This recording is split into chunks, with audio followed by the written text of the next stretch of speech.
All right, all right. Welcome in here. Welcome, welcome. Let me know if this is all sounding okay and working. You can see everything.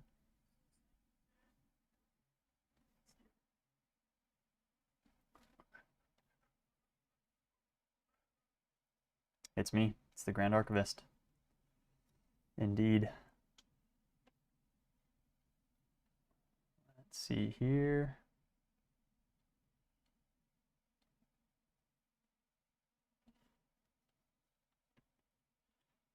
Good morning, good evening, wherever you are.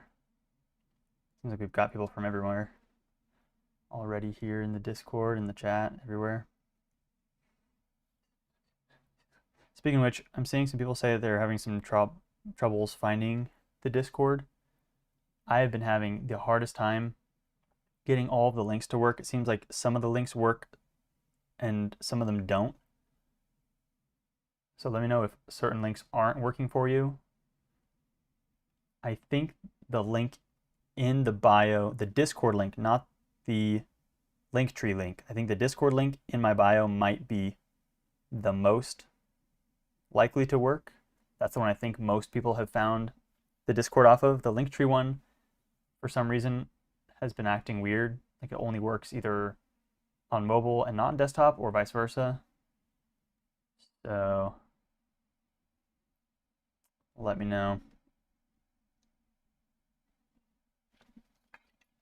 Works on TikTok. Okay, the Discord link in the bio works. Dark One, truthers rise up. He's just misunderstood. Yeah. We'll see about that. I could see a cult coming about that. Whether or not that's true, we'll see. But so we'll give it just another minute here. Sorry, it doesn't. I couldn't figure out for the life of me how to get some copyright-free music going in the background. Hopefully for next stream I'll have some of that figured out. But for now, it's just me and y'all, my drawings, and the master lore document if we need it, since I'll be updating that a lot. There's lots to do on it. Sorry it's not complete, but in a lot of ways I didn't expect all of this to happen so fast. I kind of was expecting a trickle in here and there, and then the TikTok definitely blew up. So we've got tons of awesome people in here right now with tons of cool ideas. Everything's going great, and I'm really happy to see where it goes. But yeah, suddenly a lot has popped up that I didn't think about, or that I didn't think I'd have to worry about for another, few months. And here we are. So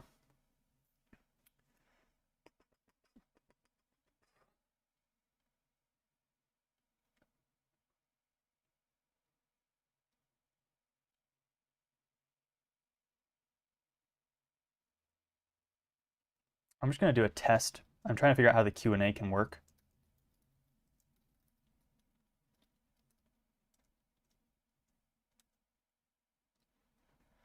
Let's see if this works.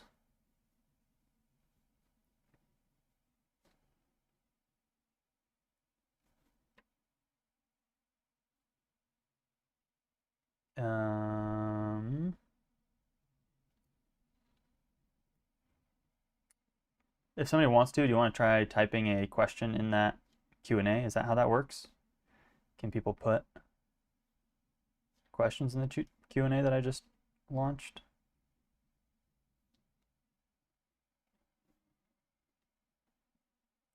Can't really tell.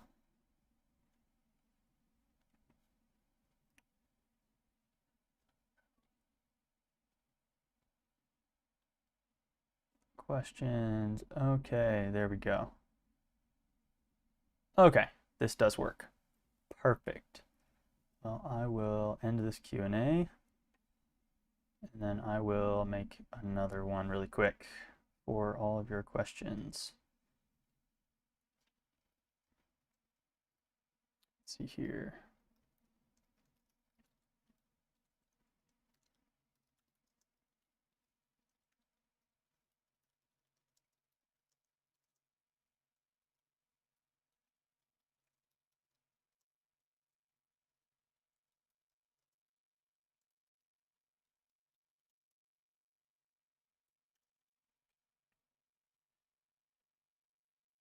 Okay, that should be up.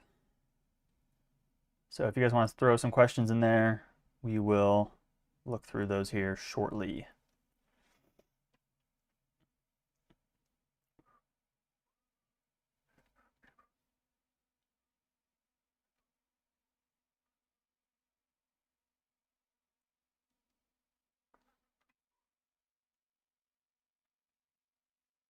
I will be just going to do something really quick. Give me just a segundo.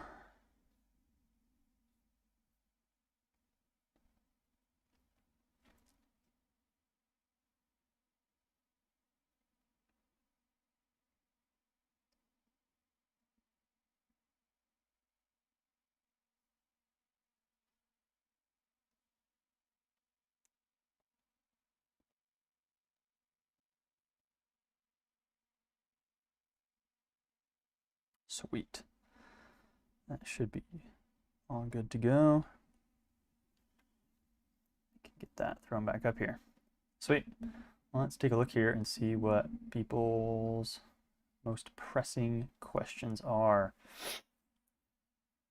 When did your ideas for SpireHelm start? Like probably over a year ago. It was a while. It actually started with a completely different idea, but at the time, and I think still currently, that idea won't work super well.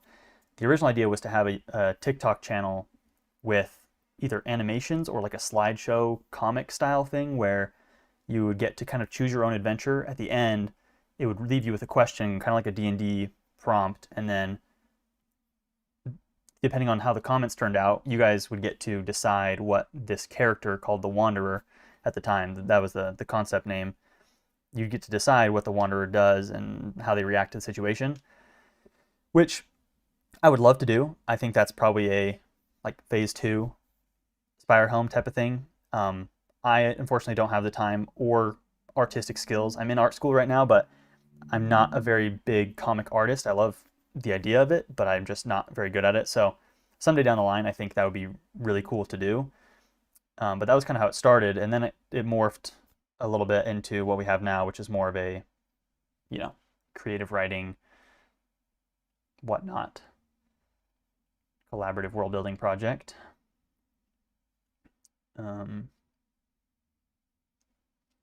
Yeah. As far as frameworks for creating content, Ghost of Geek, yes, that is actually one of the things I wanted to talk about today, since that's probably the most important thing that I've realized recently, is that the frameworks to work within are going to be the most important part of this project, especially for right now, for quote phase 1, phase 0 of like we've kind of been in this blue sky phase of like almost anything goes, and people are throwing out really cool but really, really out there ideas that kind of stretch and pull at the core of what SpireHelm was kind of meant to be. And so I don't dislike any of those, but I think right now the best thing we're going to be doing is going to be narrowing in some frameworks. I like, prompts, frames, and blueprints is kind of my idea for the main 3 things that I want people to be writing off of. I haven't made that super clear. This is, once again, a lot of this is being done as we speak because so much has happened and changed so fast. So yeah. In what ways can we create lore about cities and biomes? So that was one thing that we were talking a lot about yesterday that we ran into. I'll just start off by saying the most important thing right now, I think, is that we stick to the archetypical theme of retro AI, or not retro AI, retro dark fantasy, inspired by the AI trends, but obviously without the AI for us. So the theme is,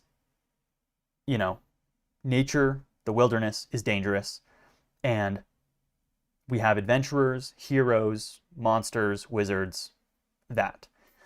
But if you look back on like movies like The Black Cauldron or The Sword in the Stone, I know He-Man has a bit of a bigger, more extensive world, but a lot of the fantasy movies that I think about, Willow, they're much more narrow in scope.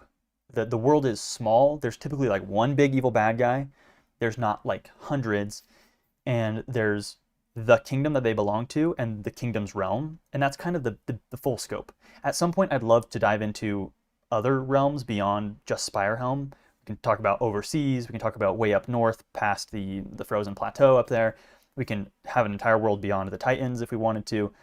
But as of right now, we have so much of this land to build that, you know, starting with the huge picture is going to actually end up leaving the world more empty than anything, because people would have to read a lot about, you know, different civilizations, different peoples, different gods, pantheons, everything like that.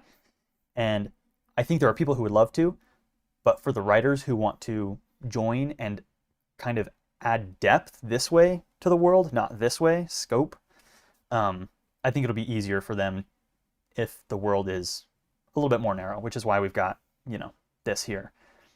So hopefully that answers a couple of the questions that might come up here. Let me just see. Yep, no Egypt here. Yeah, Dark Crystal. I haven't watched Dark Crystal. I've seen a lot of stuff for it. I really need to watch it, especially with, you know, for all of this, for some inspiration. Yeah, low stakes and folklore is much more interesting than grand world building. Yeah, like, don't get me wrong. I love Lord of the Rings. I'm in the middle of the first book of the Stormlight Archive for Brandon Sanderson, and his worlds are awesome. They're epic. They're huge. But it works like that because he alone, probably, he might have had a couple people help him, I'm sure, but he was like the main, he had one vision and he was able to flesh out everything. It's his full-time job. He's an author. He has a full world built in the back of his brain. For us, we don't have that luxury. I don't have that kind of time to build something as extensive as Warhammer or, yeah, like the Stormlight Archive or Lord of the Rings.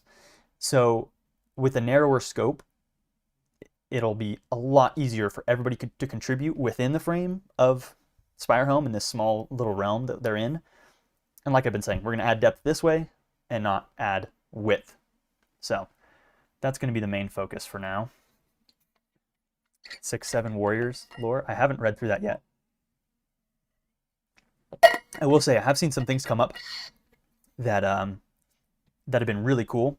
It's not that I hate everything that we've seen. Actually, I don't hate any of it. I love all of it. There's just some stuff that people have been so creative with that wouldn't fit within the scope that we're going to have to kind of, you know, draw some things back a little bit here and there. Or just reframe them to fit within the scope. Or, once again, I'm not going to say people can't make stuff. As for canon and highlights, the stuff that I want newcomers and people to focus on right now is going to be the more narrower scope stuff. And then in the future, we can go back to, you know, bigger, more outlandish, other realms, stuff like that. Let's talk with this script and talk about the 6-7 Warriors. I haven't. Let me take a look right now, actually. 6-7 Warriors. Is that in Civilizations and People? Or is it a working... Is it a finished one yet? Or is it a... Is it a working something somewhere? People, Civilizations... Threads, dwarves. Oh, it's a joke submission. Oh, even better. That's probably why I haven't looked into it. Okay.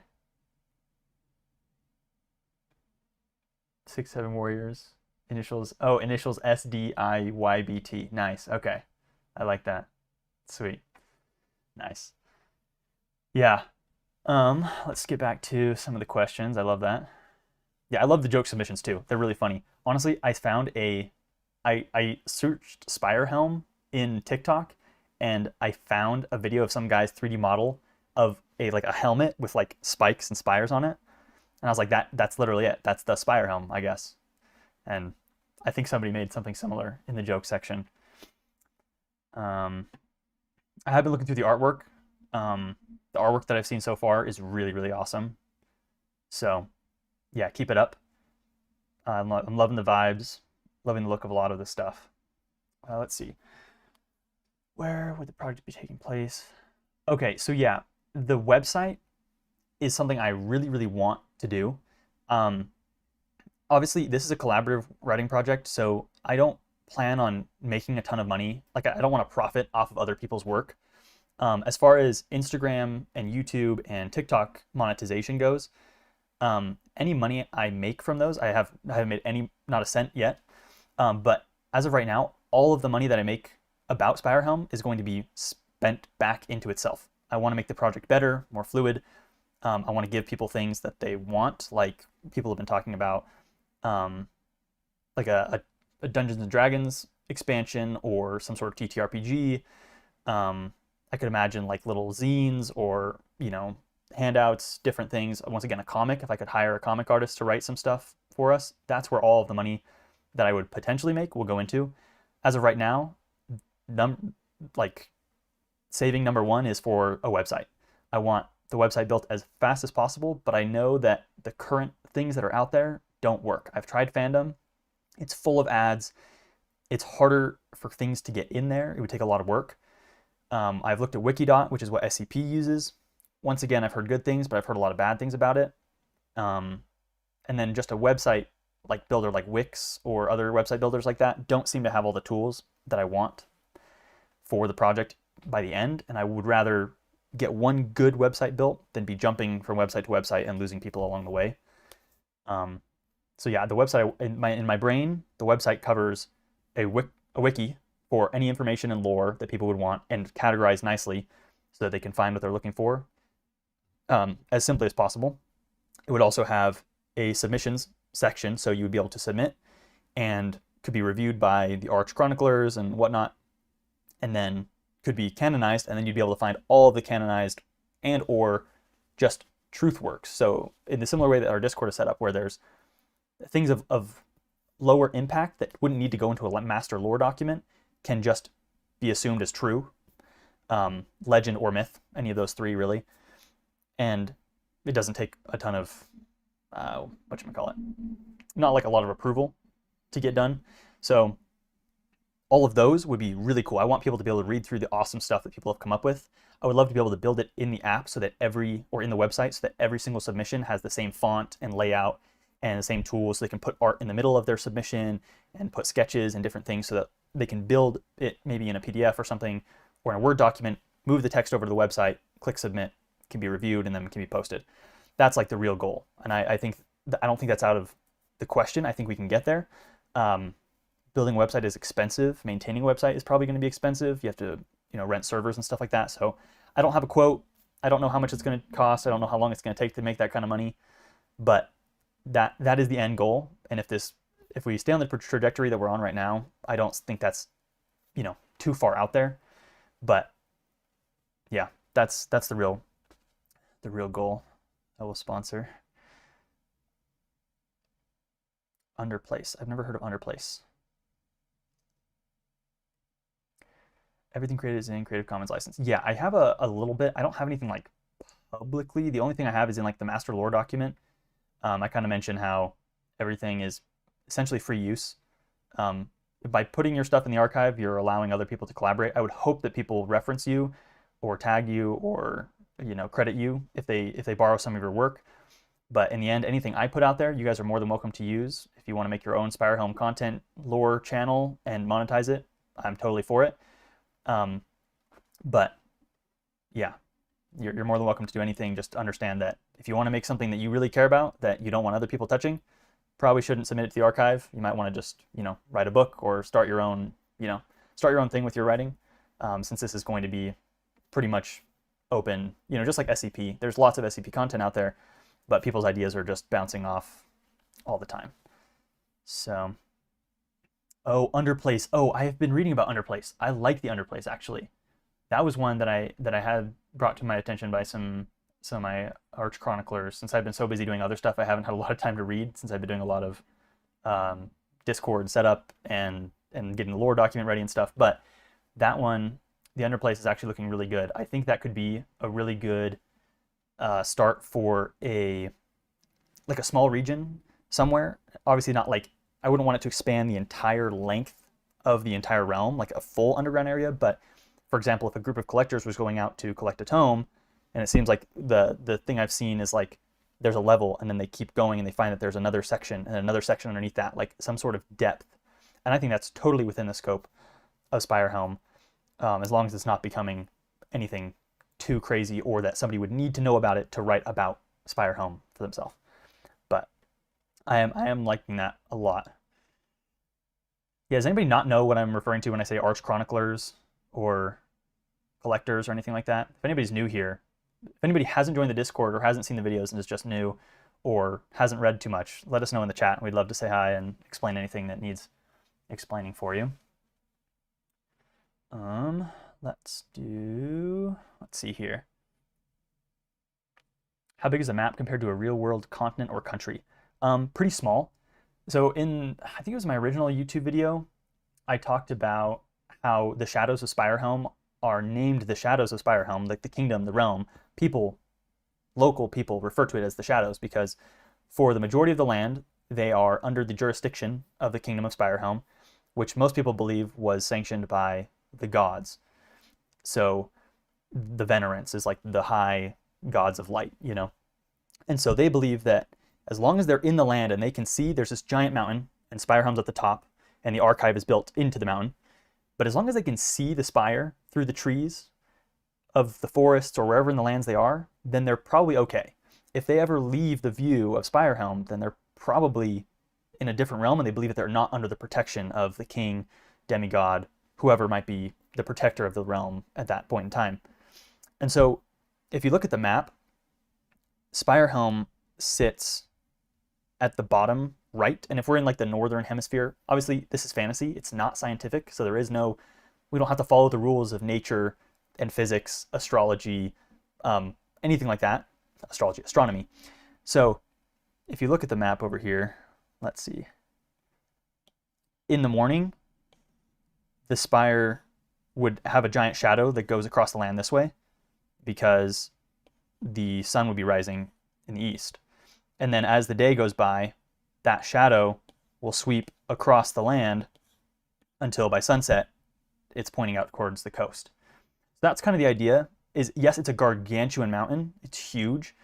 It can be seen for miles and miles, but the land is also still fairly small. It is the only kingdom in the land. It's the only big city. There are other small towns, forts, and some lost cities, but the idea is that like that is the main focus. And so that's what gives them hope and protection because, you know, everything sucks. It's dark fantasy. Everything is brutal and dangerous and whatnot. And so now the point in time that we are at, we're calling like a turning point of a new age. Like people are getting a little bit suspicious that the age of light might not still be here. We might be reverting back a little bit because the dark storms are sweeping over the Titans and, you know, going through the land, killing off villages and whatever. And it's been doing this for years, maybe even hundreds of years, at least 100 or 200 years. Stuff has been getting darker. People have been dying. The monsters have been getting more aggressive. New monsters have been spawning out of seemingly nowhere. Monsters that have never been logged by the archive previously are now existing. Combinations of animals and all of these different things, which is why there's so much mystery and which is why the archive is like, hey, go out and collect this stuff. And some of the stuff bring back and we're going to keep it secret because we don't want the public to know that the powers of darkness might be creeping back just a little bit. So that's kind of where that's at. How would dark storms affect constructs and automations? That's a good question. I haven't really thought too much about constructs. I think they could definitely exist. I would imagine, I don't know if anything should be immune to a death storm, but because I imagine death storms also affect magical instruments that are left in its wake.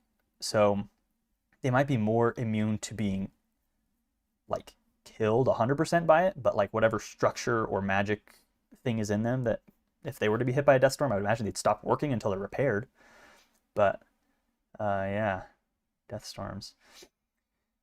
Golem, yeah, golems are more fantasy. That's the other thing I'll mention is if you're interested in creative writing for this project specifically, obviously think about the scope, think about what, you know, how to add depth this way and not just width. Think about how to add things that allow other people to build off of them and not just have to read them to build off of them, if that makes sense. A good example, the one that I've canonized so far is the lurkers.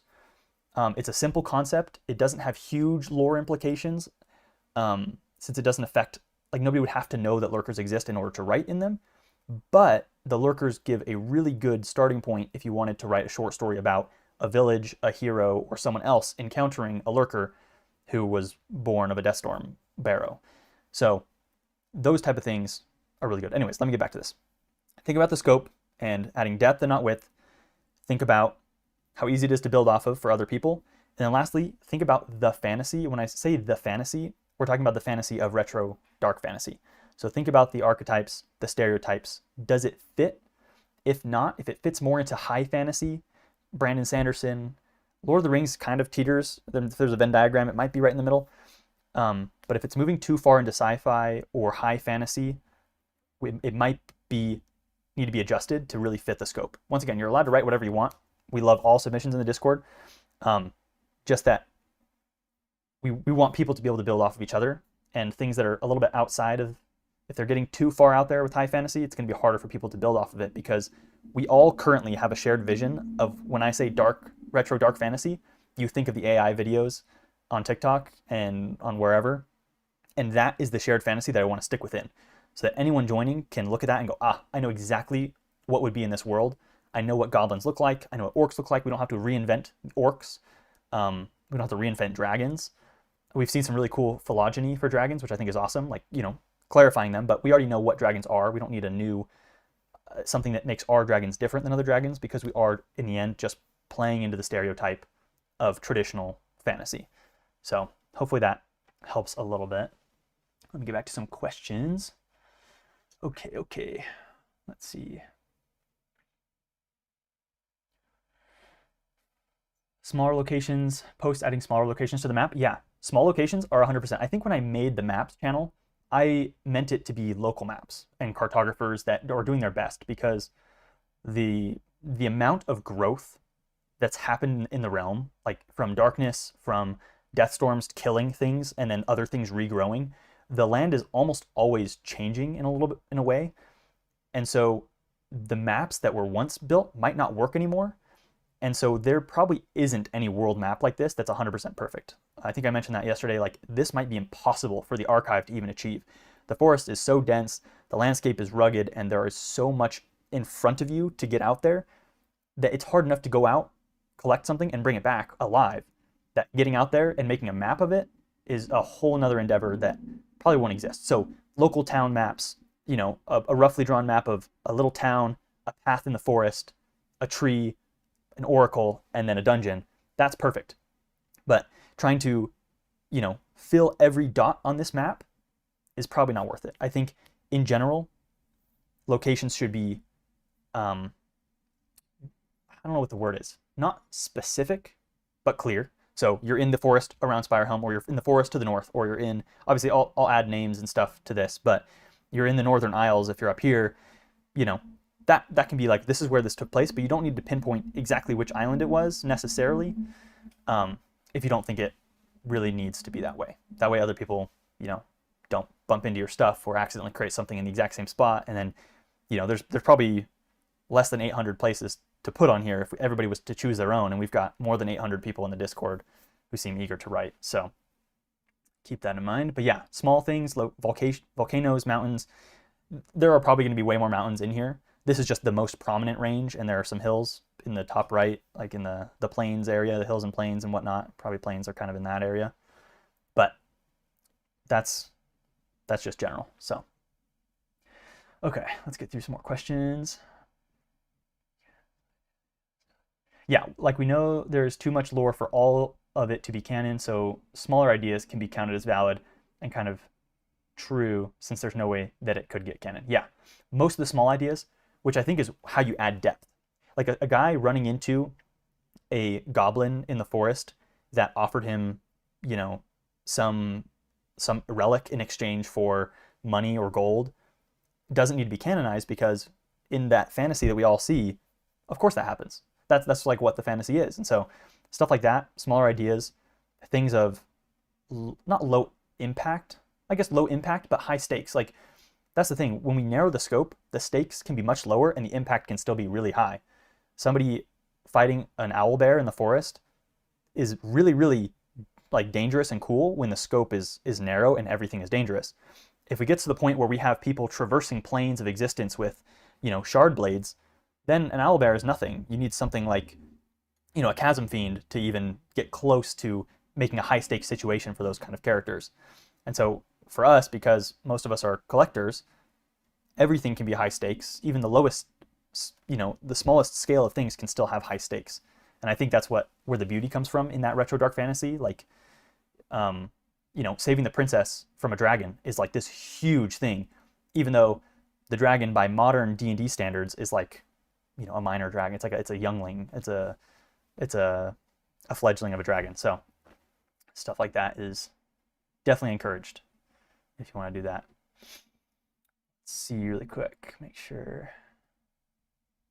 Can we go a little more dark fantasy horror, or should we stay more whimsical? That's a good question. I don't care too much. The main thing, I think it kind of goes back to the shared vision of dark fantasy that we have in our brains. If it fits within that, then you're right on dot. You can spread a little bit more out. I think I made an image at one point. I don't know if I have a way to find it. I probably do. It's in the Discord under submission rules, I think, but it kind of has a chart that says, let's see, let me pull it up really quick, just so I have a reference. Submission prompts, submission rules. It has like on the top, grim and gory and violent, and at the bottom, peaceful and clean. And then on the right, it says serious, and on the left, it's whimsical. And I kind of have us from the middle to the top right. So between dead neutral, just kind of right in the middle, all the way up to serious but grim and violent, but not all the way to Trench Crusade. I think I have some like reference points on there. Trench Crusade I think is a little outside. I like to keep not like family friendly, but we don't need like excessive gore or nudity or things like that. But the dark fantasy world is pretty grim and also gritty, violent. You know, people die, collectors die, monsters kill people, and civilizations, or not civilizations, but towns and peoples and stuff. Whimsical, we know there's whimsy here. There's gnomes, there's shrooms, there's all sort of fairies and whatnot. And so, yeah, we can totally have some whimsical, but the whimsical should fit within that. So when it comes to like Disney fantasy, Rapunzel, that's probably a little too far the other way, where it's a little whimsical, it's a really peaceful and clean. Once again, you can write about it, just that the main focus is going to be in that kind of that, you know, the shared vision of a little bit more serious than not, a little bit more gory and grim than not, but nothing excessive in kind of any direction. Hopefully that answers your questions a little bit.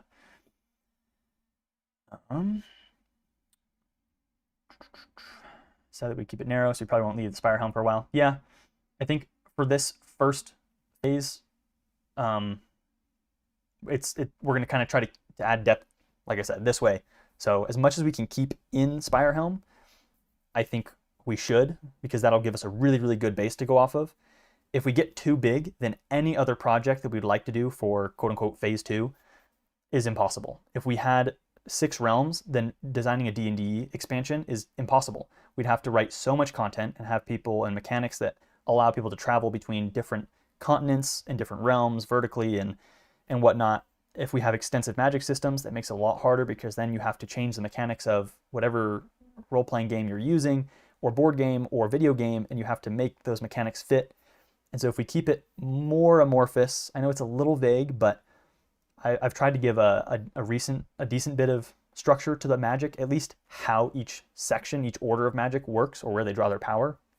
And within each one, people can make up their own stuff. If you want to create your own magic system within wizardry, that is how this group of wizards works, 100% go for it. As long as their power comes from study and scholarship, then you're in the right section. If their power comes from the cosmos, you might want to move it to arcanism, where, you know, that the laws of order and the cosmos and the movement of the stars kind of plays a role. So that's that.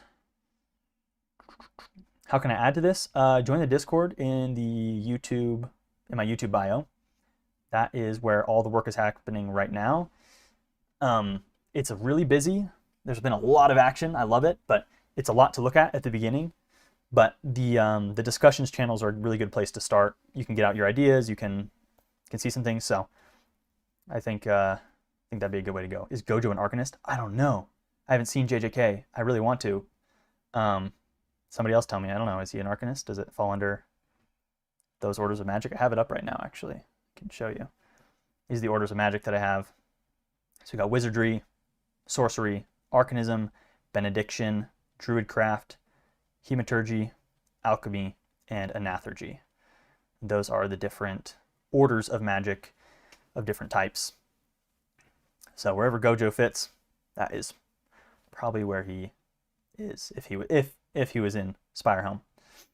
We'll call that like phase 7, where we start doing a multiverse and add everyone who's in Fortnite into SpireHelm.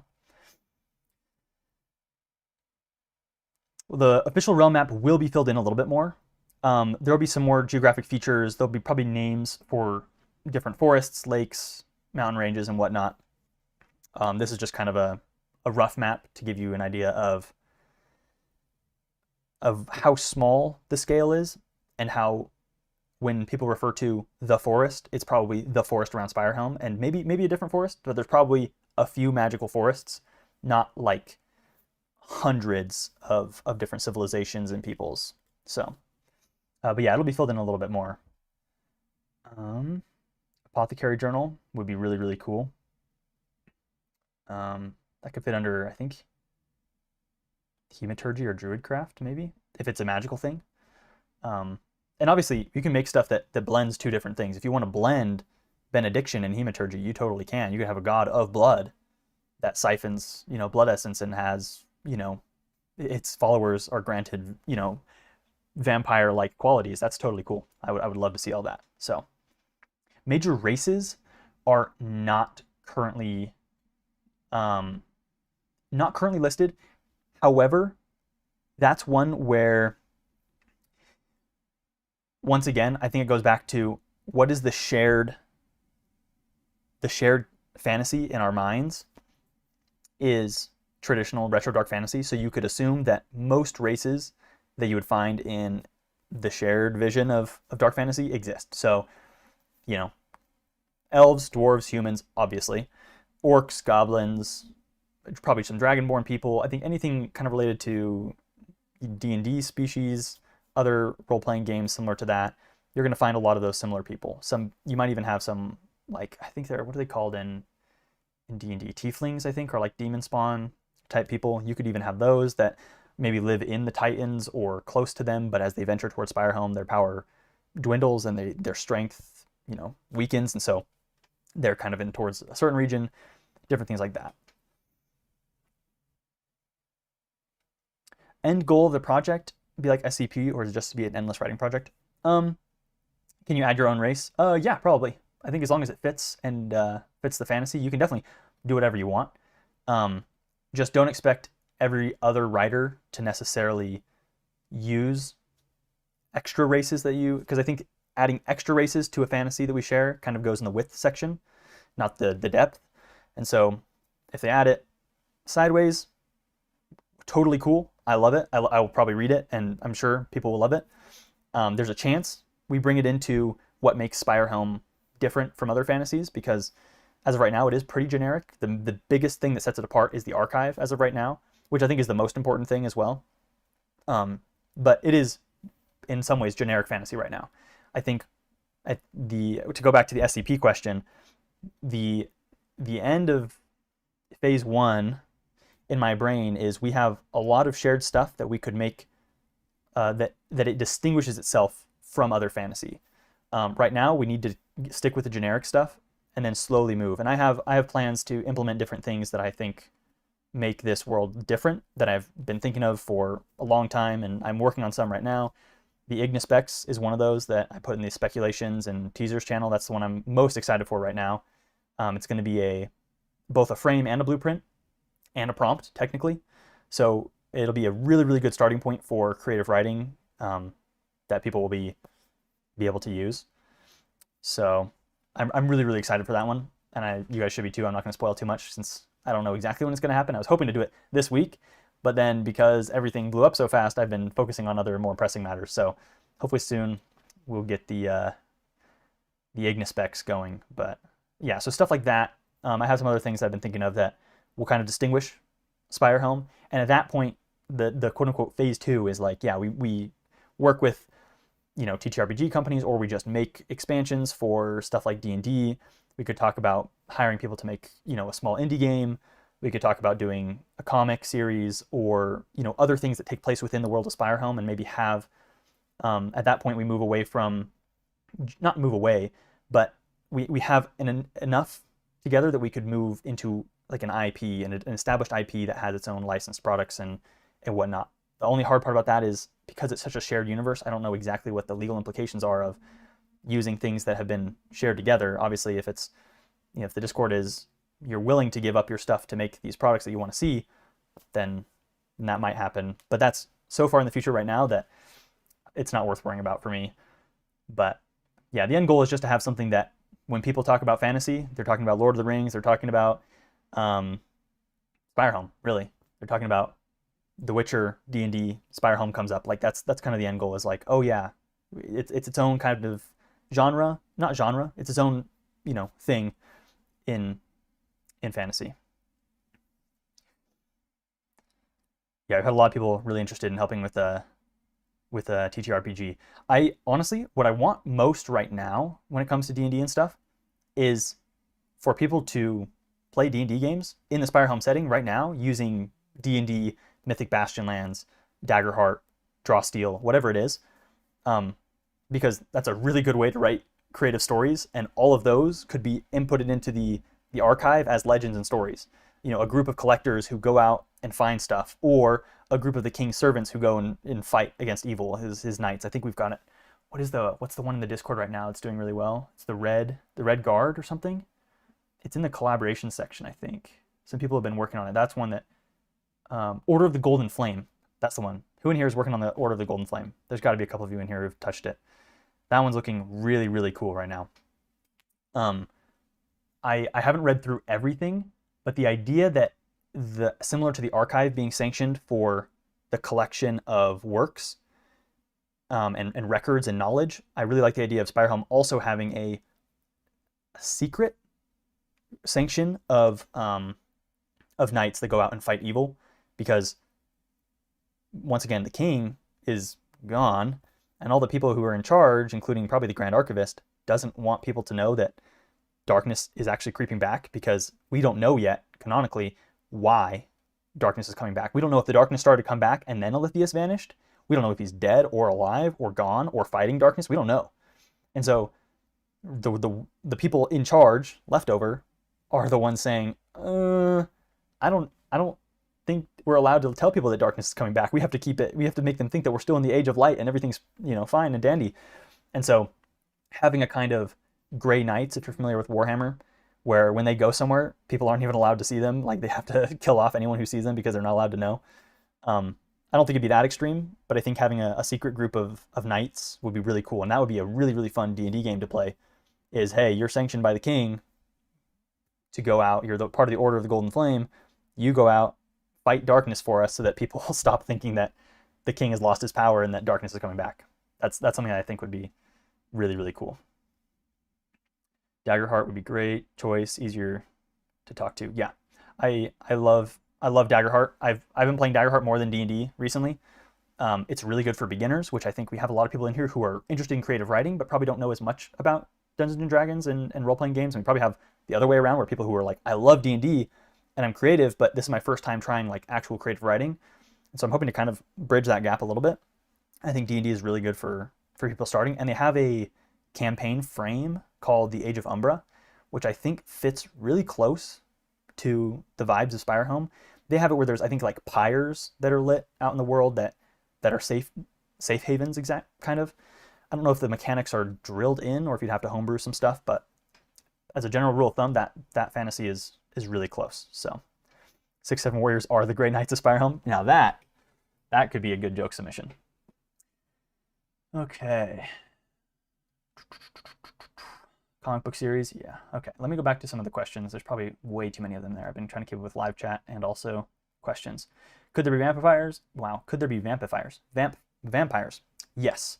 They are a little bit more gothic than medieval, but I don't know if Castlevania is in our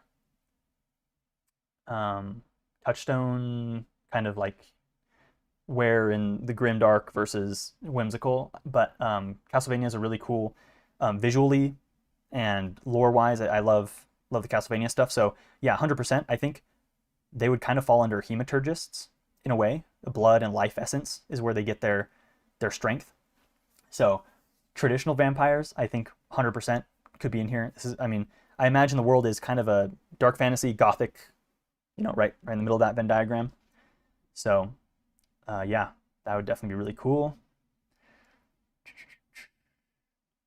Yeah, I haven't had a chance to look through the TTRPG page yet. I've been on it and kind of browsed a little bit, but I haven't had a chance to really read through it. But like I said, if you guys want to make stuff and put it out there a little bit and have people test it and try it out, 100%. As long as you're not calling it quote unquote official SpireHelm stuff, then I'm totally fine with you guys making your own stuff and running with it. And I'm happy to help it work on it and endorse it a little bit if needed. Let me scroll up a little bit. I think I talked about fantasy races a little bit. Let's see here. Possibly make music for the project somehow? Yes. Probably require some immersion breaking through audio files. Yeah. So, oh yeah, I should mention this a little bit because a lot of people, I don't remember if I have explicitly stated yet, but the archive collects everything, not just records. Because a lot of this is a creative writing project, because it's formatted, being collected and annotated by archivists and collectors, you might think it's all about writings like SCP. However, I fully intend for every type of medium to exist in the archive. There is a dedicated section of the archive where the artifacts and the artifacts ultims work, which is dedicated to the examination of artifacts, art, sculptures, music, song, everything like that. So yeah, shout out Gleep. Yeah, he's been doing some cool stuff in there. But yeah, that section of the archive is just for the study of objects. So if you wanted to, you could write a song, input it as its own file. I think MP4 is probably the best way to do it. I think you can attach MP4s in, and then you could annotate it a little bit from the perspective of your collector, your artifacts, whatever. So that is 100% something you could do and should definitely do. Once again, especially if it fits that kind of, I know the song we all think of that I've been using on my TikToks and whatnot is the Dorian concept Tide. Whether or not that is as close to the origins of 70s and 80s dark fantasy or not, that's what people associate with dark fantasy now, on TikTok at least. And so something of that vein. We've also had Vincerus has been doing my music. His I think in my YouTube videos, his YouTube channel is tagged, and his TikTok as well. But he's been doing more orchestral style stuff and ambient, kind of like getting the vibes for what it feels like to be in the archive. So he made some of that music. So any type of music, if it's beats, if it's dungeon synth, if it's orchestral, go for it. That is 100%. There's a place for everything in the archives, 100%. If somebody wanted to be, I think artifacts is probably the right, not that you have to choose one or the other when it comes to roles. You can be as many roles as you want. But artifacts would be the ones who examine powerful weapons or relics or, orbs of magic or different artifacts from the realm. So if you have an idea for just a magic weapon, make it, throw it in, put it in the art and architecture. I should probably change the art and architecture to art, architecture, and artifacts. That'd probably get some people's creative juices going. But is fanfic in the archives? You can put all of those in the joke submission, unless they are written by someone in the world as a fan fiction of someone, then you can put it wherever you want, but most likely in the joke submission. Let me get a bit of water while I read through these questions.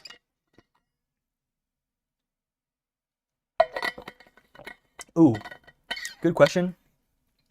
Trying to remember your Discord name. Is it Lizard? Are you Lizard? Yeah. About the year system, we have the calendar here, which is great. There's a complex version, there's a simple version, which I really liked. The complex version is that there's different names for each of the months of the year. We're sticking with 12 months and a 365-ish day calendar because It makes it easier for people to write. Once again, I love Brandon Sanderson. I love other works that have their own calendar systems. But we don't, if somebody's like, I wanted to write this thing that took place in spring, I don't want people to have to read through a book and a half of how the calendar system works in order to write a story that happened in winter or spring. So in essence, each moon is a month. And there is the, let's read through them here. So it's like sun peak, amber, harvest, wither, deep, frostfall, thaw moon, seed moon, green rise, fire tide. So like, and then solace. And then maybe the veil moon. I think that's the veil moon. So those are like the months, but you can also just say in the 5th week of spring, which starts at the spring equinox, or the 8th week of summer. That's it.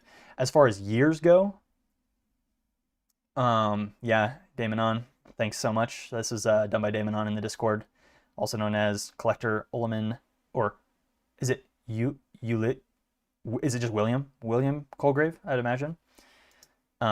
William. So yeah, where was I going with this? Yes, years.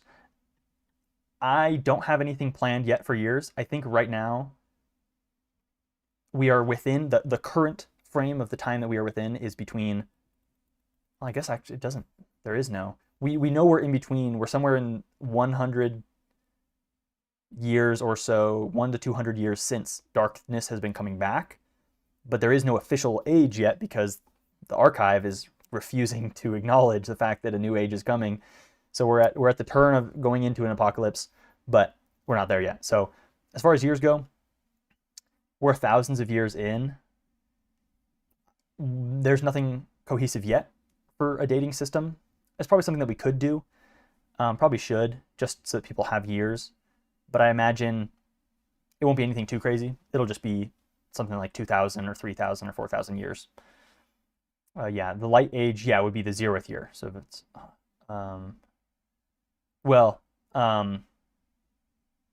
Econostone, the 0th year is, yes, the year that the Dark One was banished, but it's been thousands of years since then. So we'd be in like 2,130 or something if we were doing that. How long the Dawning Age last? That's one where we actually don't know. The Venerants who fought the Dark One and then banished him, in that war, kingdoms, like, I'm trying to think of an example where like the gods fighting up here has implications on the world, the mortal realm down here.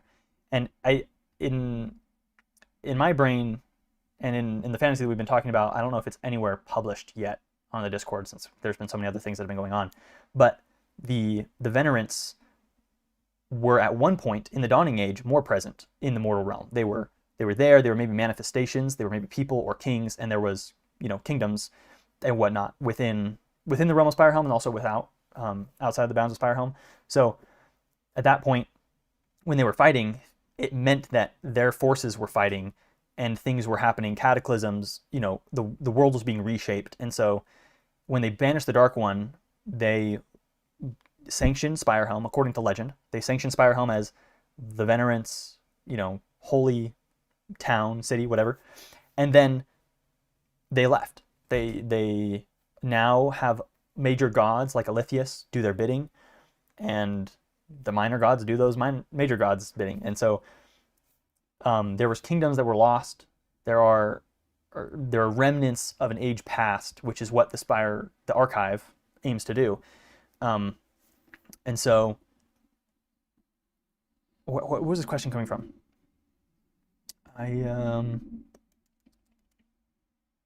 Yeah, so their battle affected the Earth, and then when they left, now we are left with the Age of Light in this realm of SpireHelm, and people believe that they'll stay safe as long as they stay within the shadows. And so that's kind of the idea. Can't wait to find a hot lizard mommy. Yeah, good luck with that, Schmunk. Sure there are some troglodytes out there. Let's see.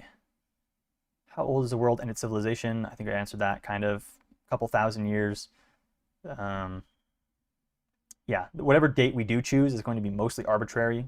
So I don't see any reason that we couldn't pick something like 2,000 years or 3,000 years old, but the archive has been around for all of those 2,000 years. So if you're planning on writing something, as long as it's within 5,000 years of date, you can use any year you want. Because if you think about it, the archive has been going for thousands of years, so all of the records we'd have records from all the way back on year 1 all the way up until potentially 5,000. So don't worry too much about dates as long as it's not like in the 10,000s or anything super crazy.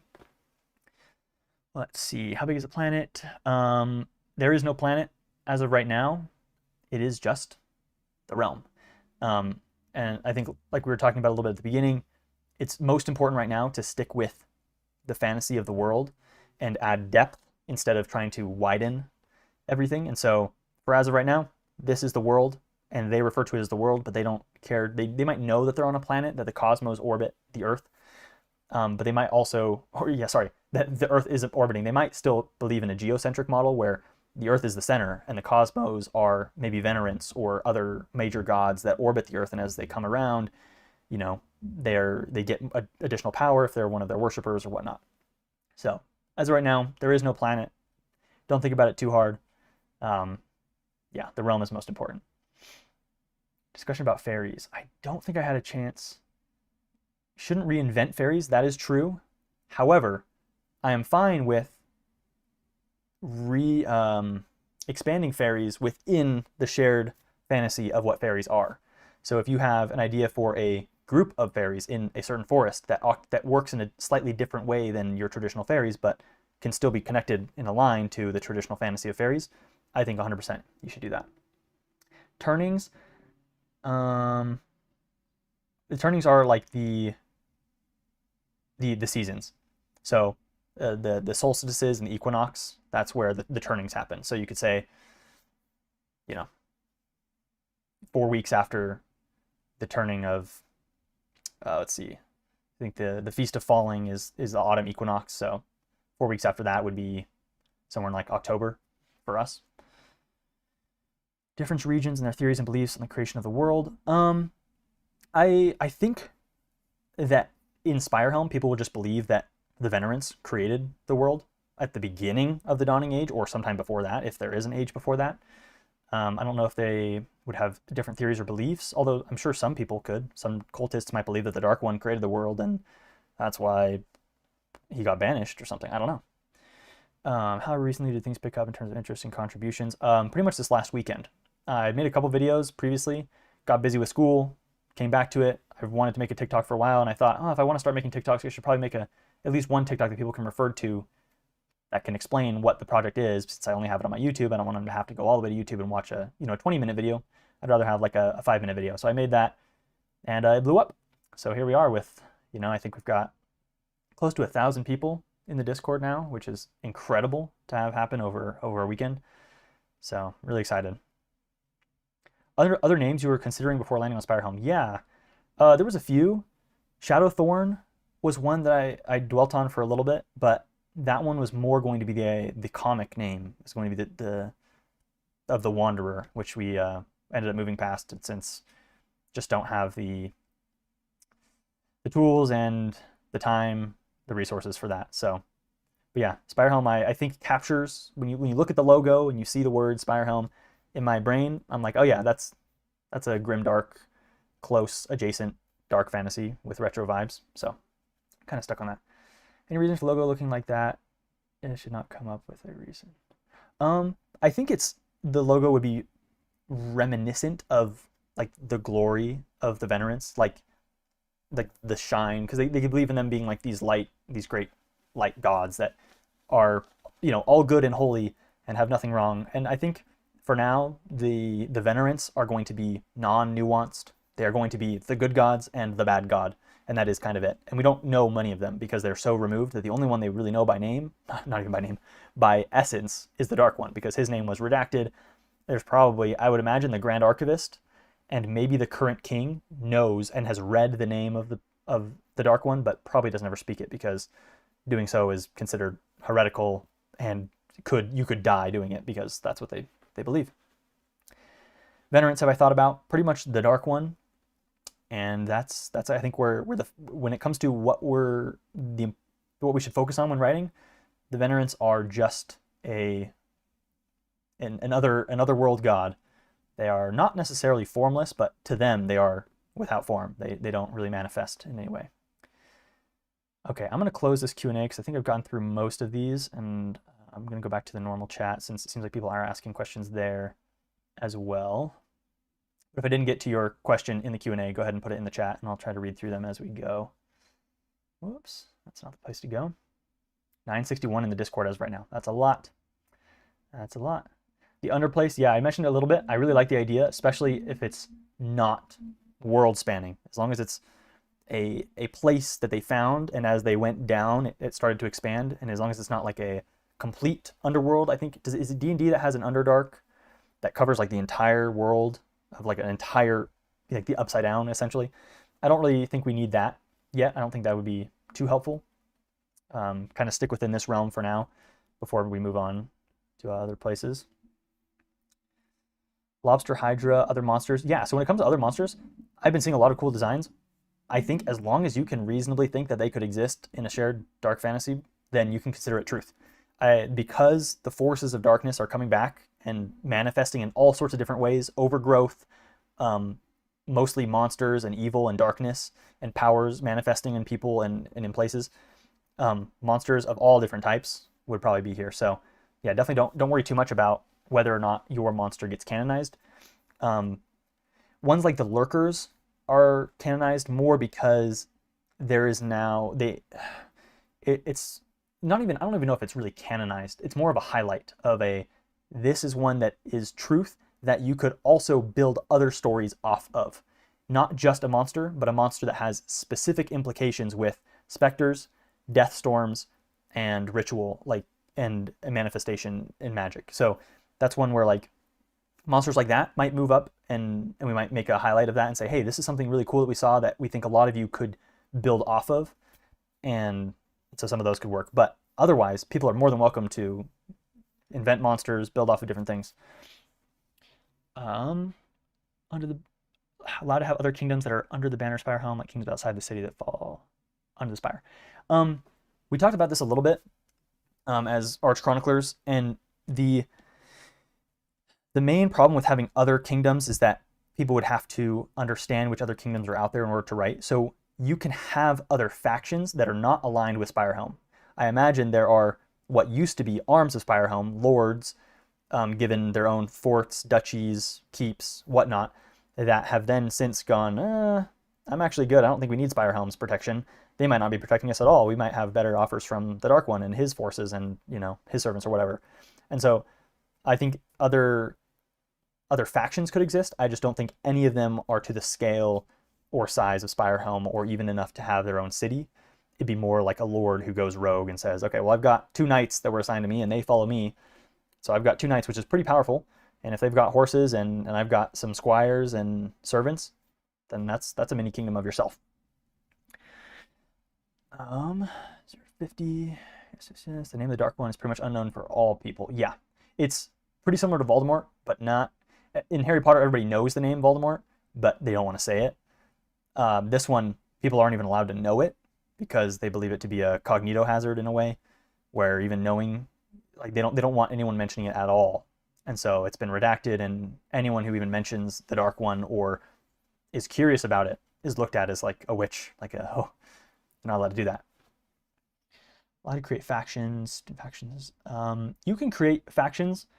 It kind of falls into that same thing of like, you're allowed to do whatever you want, just that if you make something that is complicated to the point where people would have to memorize it to understand the world and be able to start writing, then it probably won't ever get like hard canonized. But I would assume there would be multiple factions, especially in regions. If you wanted to write about specific factions and stuff like that, then you totally could. But the goal here is to not lore dump into a giant wiki. I think I mentioned that a little bit in one of my videos, but to build out depth through collected works. So that's the idea, is that all of the submissions to the archive are all done through the lens of a collector who collected said work, artifact, song, whatever. And so most likely faction building isn't quite as important as a collector who collects something from a faction with a list of descendants or alliances or, you know, works of trade between two factions that are out in the forest, and they collect those, bring them back to the archive. And so us as readers, we get the entertainment of reading, speculating, and drawing connections through mystery instead of just reading facts and statistics. There are plenty of other fantasies out there that you can go in wikis and read facts and statistics. Because ours is collaborative, I want the joy to be the mystery and the uncovering of different things. And as you're annotating this document, the collector is learning, oh, wait, this faction leader said he would make this deal, but we see it on this ledger that never happened, and then this king died. And so then you get this annotation of like, we believe that there's some assassins out there, and then someone goes, oh, I'll write about those assassins. And so they say, okay, well, this treaty was broken and these assassins left, and so but then they have to do it in the trail that was left. So they say, okay, we found this scroll that's signed by an assassins guild that was working for this other faction, instead of just saying, I made this group of assassins that killed this faction leader. That's pretty boring. No offense, but nobody wants to read that. Or at least that's not the goal here. And so what's really fun is to be able to read something, find a connection, draw conclusions, and that's what we're really going for here. So hopefully that answers some of those questions, and hopefully I think it's inspiring to write like that. It makes you think a little bit harder because you can't just come up with information. You have to format it and frame it in a really interesting way. And I think the coolest and most unique thing about SpireHelm is the fact that we all get to be collectors and we get to write from that perspective. Similar to SCP, they write as clinical documents and tests, and they're trying different things out and they're marking down their findings. So take advantage of that, run with it, because that's what makes SpireHelm fun. Once again, if you want to write your own stuff, you totally can, but if you want to build your own whole world, you should write a book. That'd be awesome, and I'd love to read it. But this is more about, you know, this type of collective shared fantasy. Can you write it from the point of view of a bard or adventurer? Yes, you can. The idea is that anything that makes it into the archive at the end of its life is collected by a collector and brought to the archive, and at least noted. It doesn't have to be fully annotated, but at least it's noted this was collected by this collector, this artifacts, this chronicler, whatever. So as long you could write a full adventure of like journal entries from an adventurer on their, you know, they were going out and questing to find gold and lost relics, and then at the end of their adventure, maybe a collector pays them for it, maybe a collector finds it on their dead body as they're trying to fight some dragon and they die, and then that's where the collector goes and brings it in. Can the collector bring his own journal or information? Yes. You could make your own collector logs and log a set of stories, which I think would be even cooler to read, because imagine you're reading, today we traveled, you know, from sunrise to noon, and we got no trace of these adventurers or this monster, and then a day later you're reading little bits of information here and there in these different logs, and then you can connect multiple stories together by doing that, because we're like, oh, well, we were going towards this beast, we've been tracking this beast for a while, but on our way we found, you know, evidence of a camp that was just here, and we think there might be hunters that are hunting this beast, and then you get these two different stories that could be going at once, all logged by this collector. So 100% yes, you could definitely do that. I'm not familiar with Magnus Archive. I've heard some people mention it, but do I do these streams often? I haven't. This is pretty much the first stream I've done, so, but I plan on it. I plan on doing some more. So yeah. Spire of the Archive is panopticon. I don't know what that word means. What does panopticon mean? Circular prison. I think I did mention in the archive video. I haven't made a full archive video for TikTok yet, but on the depths of the archive, or the grand archive video that I made on YouTube, I mentioned that there are different levels to the archive. There is the public level, there is the restricted section, which the public probably knows about, but isn't allowed access to unless you're a leader, or you're one of the archive that's doing research.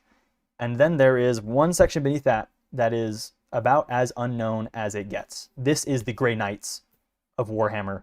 This is the, if you are a collector and you're brought down to the Tudus Tenebris, you're offed once you get down there. You do whatever they need you to do, and then you get thrown into the pit, because they can't have you knowing that it exists. The things that they store down there, the knowledge that's kept down there is so forbidden that you're not even allowed to know about it. So when it comes to writings, I would stick most of your guys' stuff in the Libris Electi and the public parts of SpireHelm.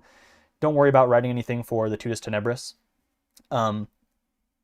It's probably just more complicated than it needs to be, but you can know that it exists and maybe, use it to inform your writing, but I wouldn't necessarily just try to write strictly stuff that's in this forbidden section and the Tudus Tenebris, because it's so, that section of the library is small and secret and, just operates differently. I think only the collectors of, or the custodians of light are allowed down there. So if you're a Arch Chronicler, Artifex Altum, Collector Scriptorum, or no, not even Collector Scriptorum, just the Collector Luminatus, that's the one. So those are the only ones that are basically allowed down there.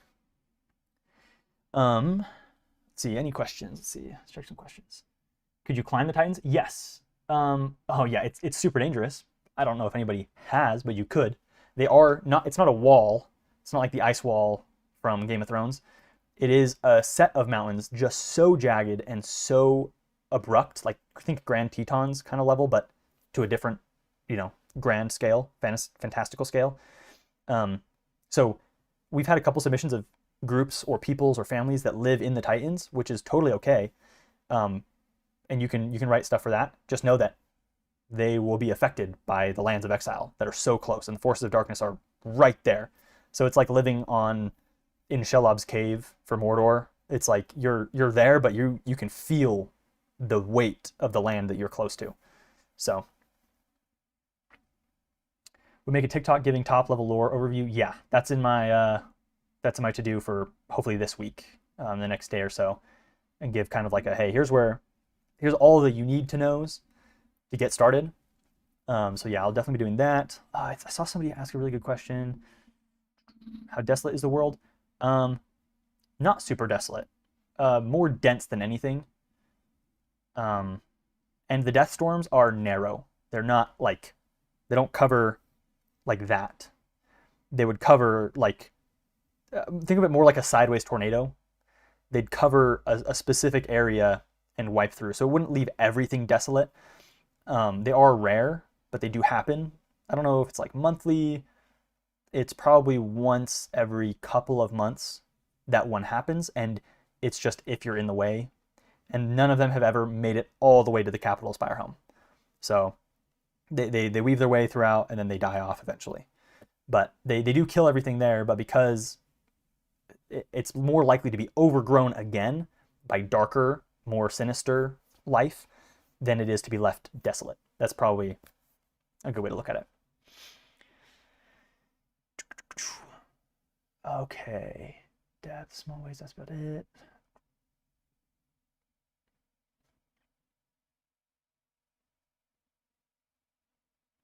As far as anything that you can create, anything off limits,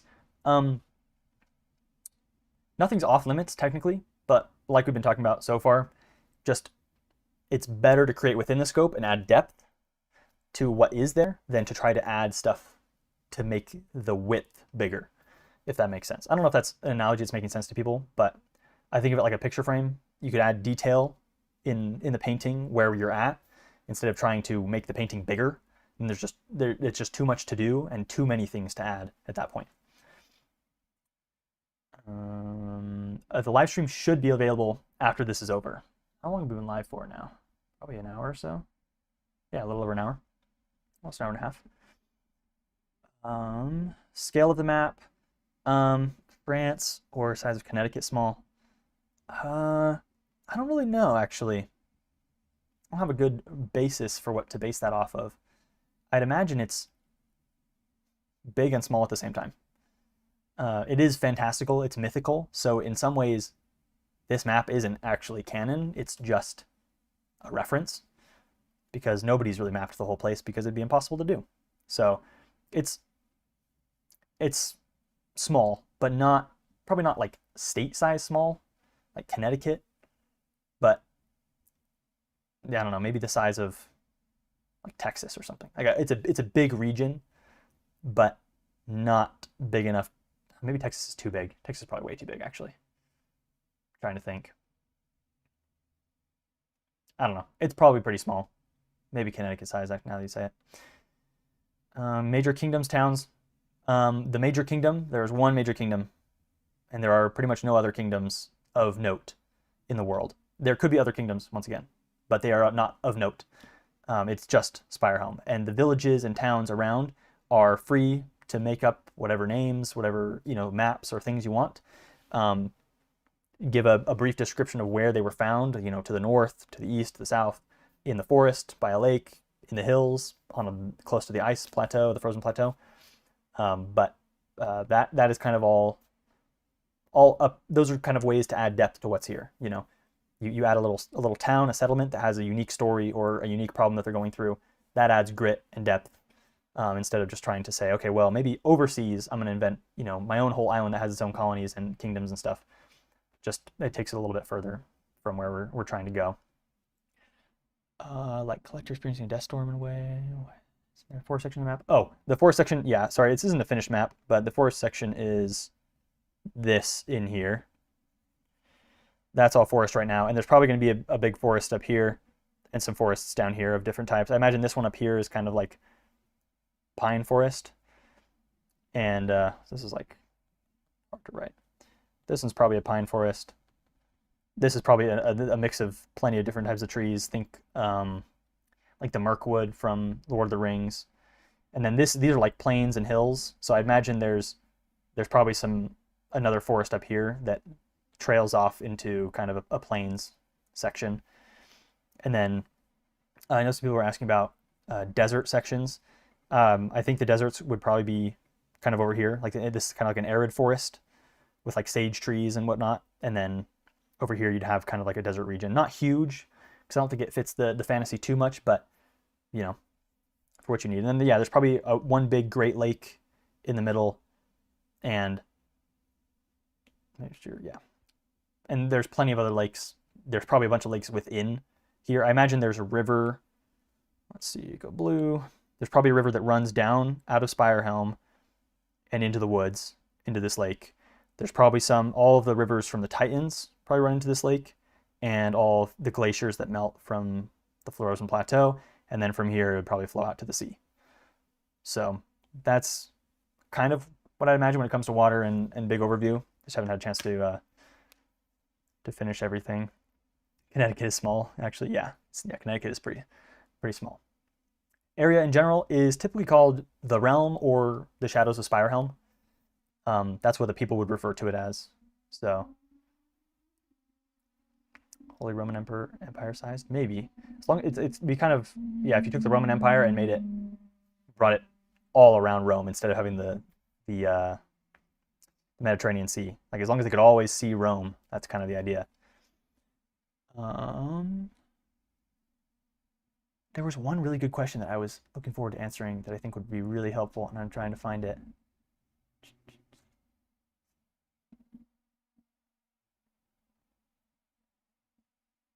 What mountain range would the Titans be comparable with? Yeah, Himalayas type level, Tetons, yeah, really, really, really high. We're talking 15,000 feet plus, and not all at once, but very abruptly and jagged. But unlike the Himalayas, I think the Himalayas, it's impossible to get through without going up into like snow territory. I think you would have giant valleys of rugged terrain as well that you could make your way through without having to go all the way over the top. There are canyons and crags and whatnot.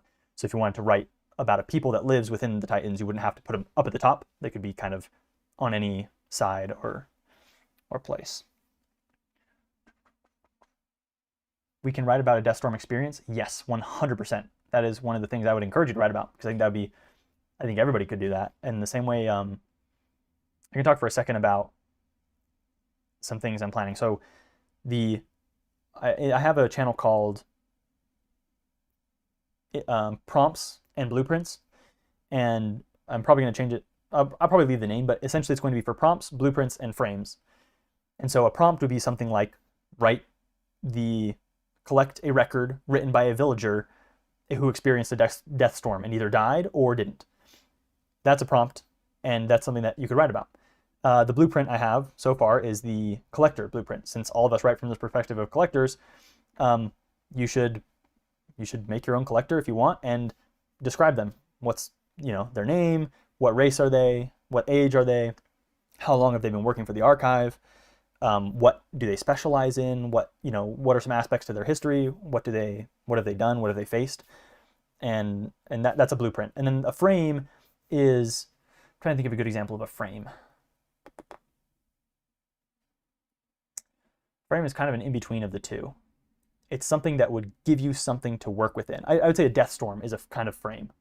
It's let's say magic. The Force of Mysticism is definitely, the Orders of Magic are a frame.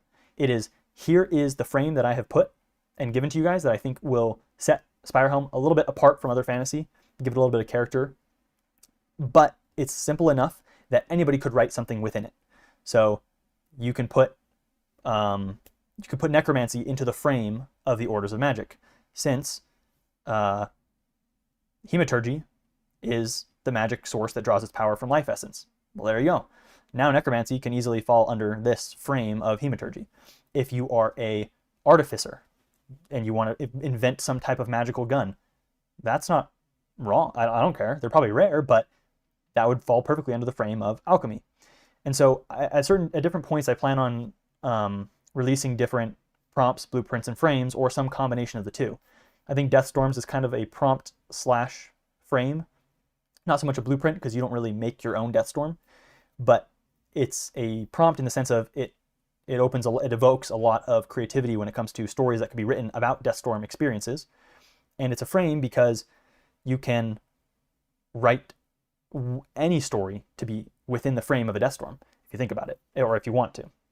And also the lurkers are another great addition to that. They were written within the frame of the Death Storms, but now it's become its own mini frame where you could, or even a blueprint, what does your collector see when they encounter a lurker? Or what does this villager see when they encountered a lurker? Do they see their dead mother who died in the Death Storm and was screaming at the top of her lungs? Is that what they saw? Or did they see a monster or a snake or something?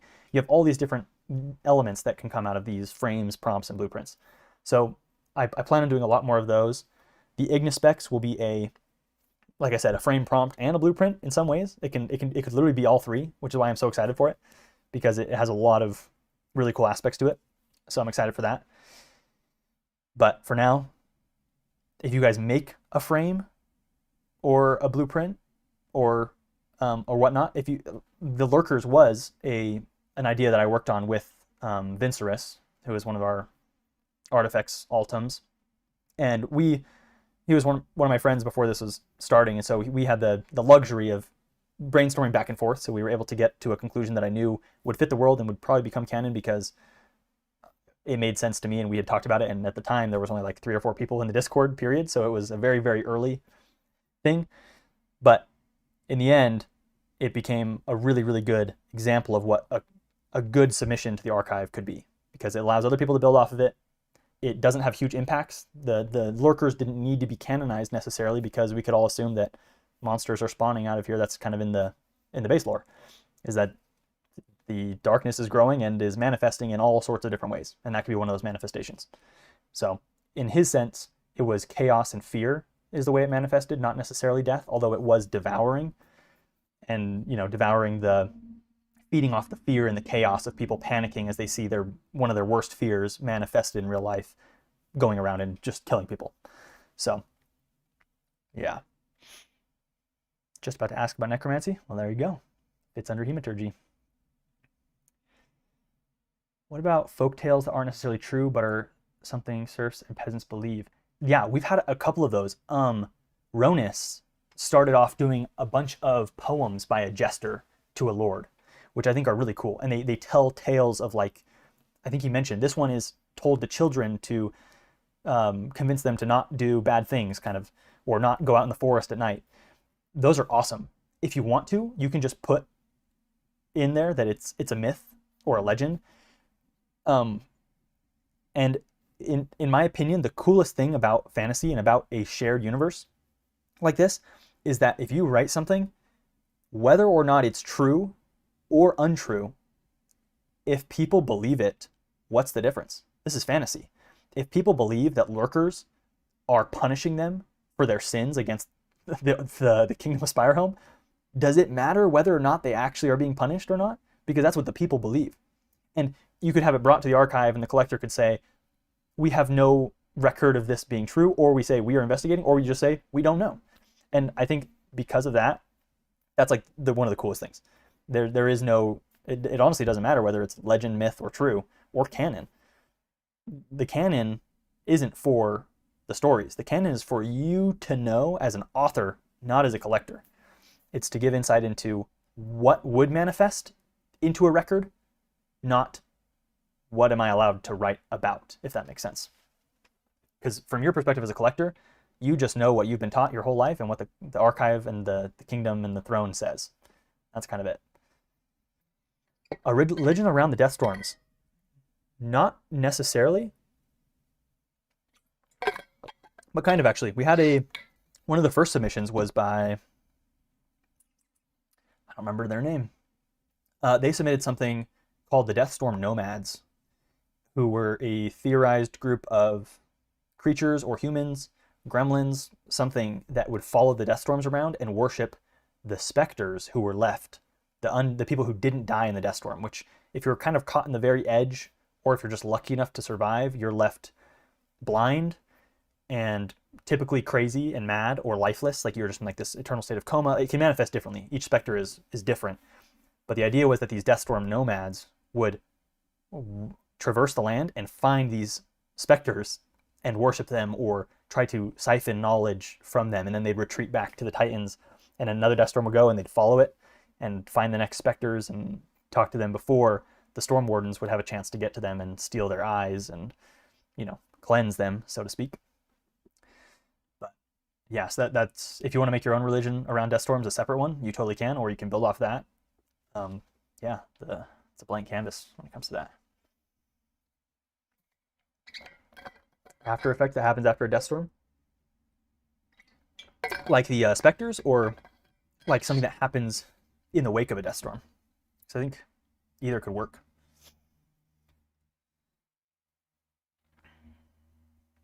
Just joined the server, apparently learned a lot. What should I know about the general canon and World of SpireHelm?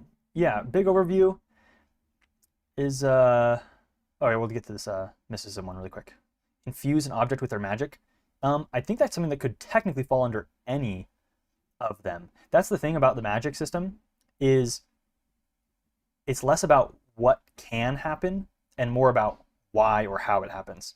So a druid could infuse, say, a crystal with magic because they are a druid, and they can draw on the essence of nature and the natural world to infuse an object with power. Whereas benediction users would pray to their god and have their god imbue their sword with holy energy or whatever. And a wizard would probably learn how and what to say to merge two objects or combine them or whatever. And the sorcerers draw, it's where they draw their power from more so than what is and isn't possible. Because once again, the shared fantasy that we have of dark fantasy is that kind of anything's possible. Like we assume that there are wizards out there, rare, but that they can do different types of magic and different things. And so we can assume that almost all magic is possible, just that it's either not common or that it has to be done according to one of these orders, depending on the user of magic. So yeah, for a general lore overview, probably the best place to check out would be this document. As of right now, it's got pretty much everything that is officially canon, which is in this like good text. The Gods and Divinity page is pretty close. It just isn't formatted, as prettily, and it doesn't look as pretty as what it will look like in the future when it's like fits the theme of the archive. It's kind of written like, I think, where did I say? I think Alethius goes here. Like, that's pretty informal. It's not going to say that. But the gist is there. There are the Venerants, and then there are just major and minor gods. And minor gods are up for grabs. Major gods are probably not as up for grabs, but we're going to kind of release them as we go. Here's one more thing I want to talk about. This is one of the things that was mentioned really briefly, I think, like a single comment in the Discord. And I was really excited because I think it's a great idea, and I've been thinking about it. I think going forward in this kind of like phase 1 of SpireHelm project is at certain points I will introduce, once again, prompts, frames, and blueprints. One of the prompt types that I want to introduce as we go is world events, realm events, and have that prompt some sort of creative writing from everyone. So, for example, we could get a new major god that arrives in the land or something like that, or that they uncover or whatnot.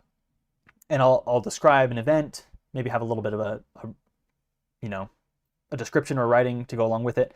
And then you all can take that event and create and craft experiences and records that are in the world because of that event and bring them into the archive. And so I think something like that would be really, really fun to do. And I definitely see it happening. So keep your eyes out for that. But in that sense, yeah, I think having events will be a really good way to prompt everyone for, changes in the world. Big view changes, small changes, like if a dragon comes, if a big, huge dragon, comes into the forest and burns a village and then nests somewhere, what happens then? How does the world react? And that's up to you guys to figure out. So if that's something you guys are excited for, I can try to work on some that I can push sooner than later, since I have some ideas that are kind of on the back burner for now. Trying to get the most important stuff out right now, but yeah. Ferilion was like the first king of SpireHelm in ages 1 or 0, in the year 0 probably to like 200 or 300. He was the king, and then at that point he decided, I'm going to dip out. I'm going to go try to be with the Venerant ones and live in some, heaven-like world.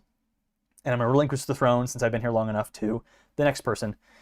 And when he did that, he said, hey, by the way, there's been a bunch of knowledge lost. And I don't know if he was technically allowed or told to do this, because when the Venerant ones left, I'd imagine if they wanted to give them all the information in the world, they probably would have. Which means if they didn't, there might be a reason that they didn't want everybody to know everything that had happened in the age past. But either way, Ferilion sanctioned the archive and took one of his, war counselors or whatnot and made him into the Grand Archivist and gifted him immortality so that he'd be able to oversee, the archive's growth and success over the next age, essentially, or more. So, yeah, Ferilion was kind of the first, and he's the one who being a major god himself, similar to Alythius, he had not omniscience, but like extra knowledge. And whether the Venerants or him created the cave in the mountain, either way, he let the Grand Archivist know that that's where they should build it. And so he, told him that. He left, gave the throne up, and then the next king died before the archive was built. That's how long it took. So probably hundreds of years, maybe not thousands, but hundreds of years. And now, since then, knowledge has been lost. Collectors have been sent out to find it and whatnot. Appreciate the answers. I'm glad. Thanks for everybody. Thanks for coming in and asking questions. I feel like there's been so much happening in the Discord that I figured I'd be able to answer questions way faster with more explanation here in this video than I could in the Discord, and trying to manage all the chats at different times and all while going to school and doing different things. So yeah, I really appreciate hopping in here, because this is where the big picture stuff is going. According to the live stream, I think it should be up afterwards. I don't have it set to disappear. If it does, I might have to do another live stream. But yeah. Yeah, I love the aspect of the community working together. Me too. It's been so fun, and like regardless of the things that have been within or outside the scope, it's been so fun. I had the most fun I've ever had on this last weekend, just reading through people's ideas. A lot of them are really good.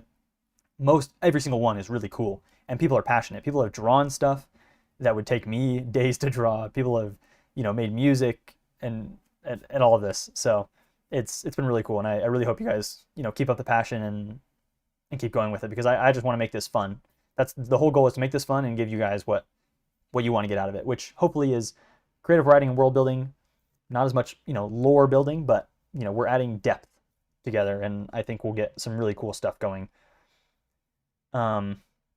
Makes sense to come up with items that are in the archive even if there's no proper story attached to them. Yeah.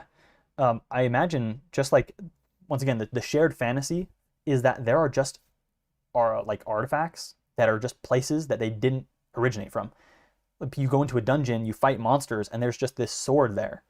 And that, who knows how it got there, because they're being guarded by these goblins who stole it from who knows where. And it's impossible to communicate with them because they don't speak your language, or they don't care to converse with you. So all you know is, we found this sword. So yeah, if you want to bring something in and say, here's this artifact we found with no explanation, or we can sense that there are magical properties, but they haven't manifested for us yet, 100%. That's a really cool way to do it.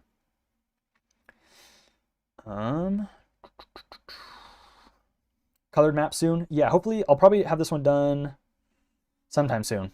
No promises on exactly when, but like I've said, the map isn't the most important thing. I understand though, like, you want to know which regions exist. Don't get caught up in where exactly your thing goes, but if you're working on writing something, you can assume that kind of all biomes, there's probably a swamp somewhere, there's probably a forest somewhere, there's probably a pine forest, there's a snowy forest, there's plains, there's hills, there's mountains, and then there's the Titans, which are, even more serious mountains. So wherever you need to write it, if you just choose one of those biomes and write within that, at some point when the map is made, you'll know, oh, okay, that's where it probably goes. And you can slot it in. Open to others doing their own renditions on the map. Yeah, if they want to do their own renditions, like if they want to take this map and make it look like a hex grid, or if they want to make it look photorealistic, like a satellite type style image, or whatnot, they're more than welcome to. If you're trying to compete with, like, you're saying, oh, I have this map that I think should be the new world map, I don't think that should be the main focus. I think you'd be better off focusing on local maps. Regions, once again, yeah, if you wanted to kind of to flesh out a region, you totally can. Just understand that most people that want to write aren't going to want to have to read or look at a map to know every single POI in the entire forest around SpireHelm to have to write something. But once again, like I said, maps are never perfect, especially in fantasy. And two, the world is changing so fast because death storms will grow in and growth happens and is changing. The world is like morphing, almost like it's being manifested by magical powers. So a map that was at one point made and brought to the archive of the forest region is perfect. And then if somebody else wants to make a different one, they could both be true at the same time or at different times, of the same region. So yeah, you guys can definitely keep making maps because I think it'll be really cool. Yeah, grounded in geography is a really cool thing.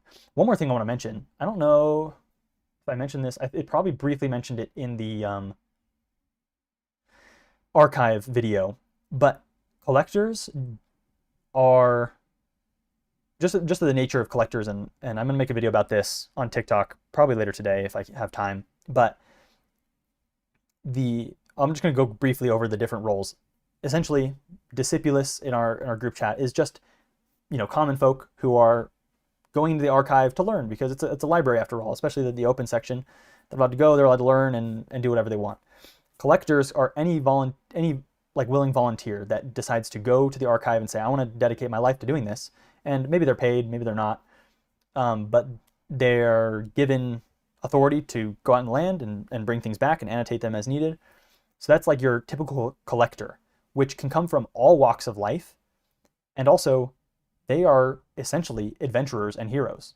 In the world, the most important thing to SpireHelm is the collection of knowledge. And so being someone who's willing to traverse the realm and face danger to bring back even a tidbit of knowledge, even a single relic that might not even have magical properties, is like regarded as a high standard. So I'd imagine if you're playing a D&D game or doing something similar or designing a character, they could look like a sage, they could look like a adventurer, a warrior, a barbarian, I would imagine that, they look very different. Off of that, there is what the class of collector scriptorum, or the office, or status, whatever. The collector scriptorums are the ones who have gone out enough and collected enough works that they are now leading these expeditions. And the ones that you don't get to choose if you're a collector scriptorum, you're granted that ability. And as part of that ordination from the Grand Archivist and the Custodians of Light is that you're gifted additional magic powers to seek out the unknown. So you have an arcane sense for where bits of information are in the world. So they might get together, the collector scriptorums, and go, okay, we know we have this feeling that in the north, in a forest, we can see a vision somewhere. We can feel it. We can almost envision where it is, but we don't know. We just have a direction and a dream of an image. And then they lead a group of collectors with them as an adventure party to go out on a quest, collect the knowledge, and bring it back to the archive. So that's kind of the idea. If you want to write your post as a collector scriptorum, you are more than welcome to. Collector scriptorum in the Discord is more reserved. We haven't ordained anyone yet for that, but it's going to be more for artists who have, or not artists, writers and artists who have made exceptional works multiple times, and we feel like is a really good standard of, like, if you're new to the archive and you want something to read, look at the correct collector scriptorums. They're the ones who have gone, not necessarily above and beyond, but have gotten pinpoint on the theme, the scope, and the vibes of the world. So if you want to write one from the perspective of a collector scriptorum, though, you are more than welcome to. In your own writings, you can do that. So feel free.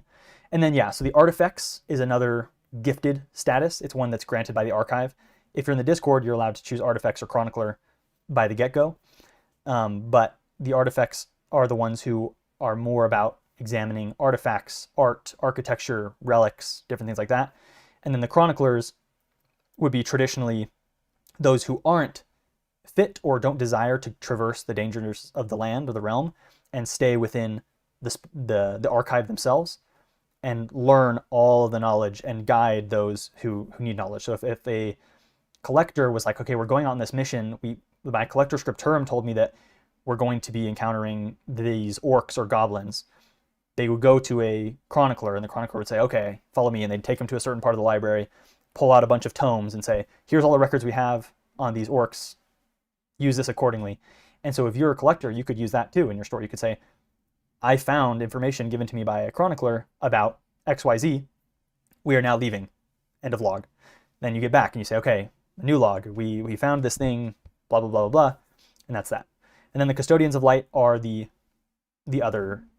major ones, which in the Discord is, mods are the Illuminatus, and then the Artifacts Altum and Arch Chroniclers are kind of what you would assume. So artists who have proven themselves multiple times and have made, exceptional works, and or people who are on tone and can guide. For example, Book in the Discord has been helping me out these last couple days a lot. All of our Arch Chroniclers have, but a lot of the Arch Chroniclers that are new, and so they've been helping people find the information that they need and answering questions where they can. Book has been a really good example for tone and scope. I hope nobody's been offended, but we've been trying to bring things back in. Hi, Book. Yeah, he's in the chat. But there is if you're ever wondering, does this fit the vibe? Does it not fit the vibe? Does this need to be canon? Does this not need to be canon? Reach out to our Arch Chroniclers, and they'll hopefully try to guide you in the direction of staying within the scope, staying within the theme, the shared fantasy of retro dark fantasy, the 80s, 70s inspired animations, movies, whatnot. And it's also gonna morph into something different in the end. So don't worry about being too specific. But when people get here, most of the people are going to want to read something that feels like they're reading something from the AI slideshows that we see on TikTok. And if they come here and they're finding something different, they might be disappointed. And really that's what I was yearning for too. I was like, man, I just wish there was more to these. Like the AI slideshows are cool. I love seeing well, your month, your chef, and it's like, oh, I got the lizard chef this month, or the frog. It's cool, but there's nothing there. That's the end. It just ends there, and it's like, oh man, I wish that he had connected, some different things. And I'm sure that could happen with AI. I just know we could do it without it. Takes a lot of skill. My art's not to the point where I can draw like Frank Frazetta yet, but I hope as we go we can establish kind of a visual language for the world and stuff like that. So hopefully that gives you guys some inspiration, some ideas for different things you can do and write, and the perspective that you can write them from. So yeah, any other questions? Oh yeah, this is the SpireHelm right here. This is the one that I saw on TikTok. It is the SpireHelm, I guess. So in a way, we found it. Found the one piece. But yeah, any other questions that I could answer? In the meantime, I feel like we've gotten a lot of really good stuff out. Specific formatting, not entirely. If you want to write as in the post, people have attached .txt files. The only one that we are asking a little bit more formality with is canon requests. Things that you want to be highlighted, or things that you think have a big enough impact that other people might need to see them or see them or whatnot, or read through them. We would ask that you format them in either a Word doc, a Google Doc, or a PDF, especially if there is a combination of writing and art or visuals. I think the best way to read is to have bits and then have an excerpt and then a piece of art or a sketch or whatever from the perspective of either the person who wrote the document or an annotated sketch from the collector. So that's what we're asking for.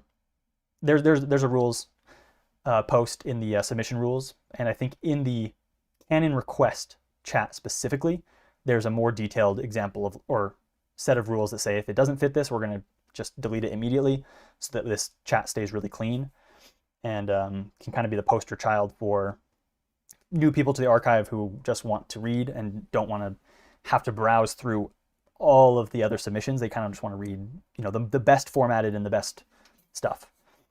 But that's about it.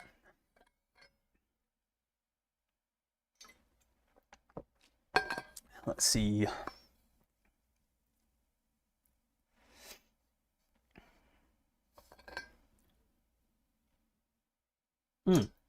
That's a really good point. Voracious. A lot of people have been asking, like, hey, does this go in flora and fauna or does this go in stories and legends? Originally, the stories and legends chat was going to be more about legends and myths, like this tale that was told. Like somebody was mentioning earlier, can we just write stuff that we know is fake off the rip, that there's just a story that's a folklore tale? That would go in stories and legends. If you have something that goes in multiple, first I would look at the tags. If there's a tag in any of them, because I think a lot of them have like monsters versus animals versus creatures versus like the occult versus different things like that. So if one of the tags speaks to you in one of those chats, go to that one and apply that tag. Also, I would just say pick whichever one is the main focus of your record. And I understand the records are kind of arbitrary, like they're supposed to be found and collected and brought back. So they might not have a really specific theme to them because they don't need to. But if what the main point you want to get across is this flora and fauna that has been discovered or has been studied or found or tested, then I would put that in the flora and fauna section. Versus if the story focuses on a adventurer who goes out and is trying these different mushrooms and then dies, that could be something that goes into stories and legends, if that makes sense. Hopefully that answers the question a little bit.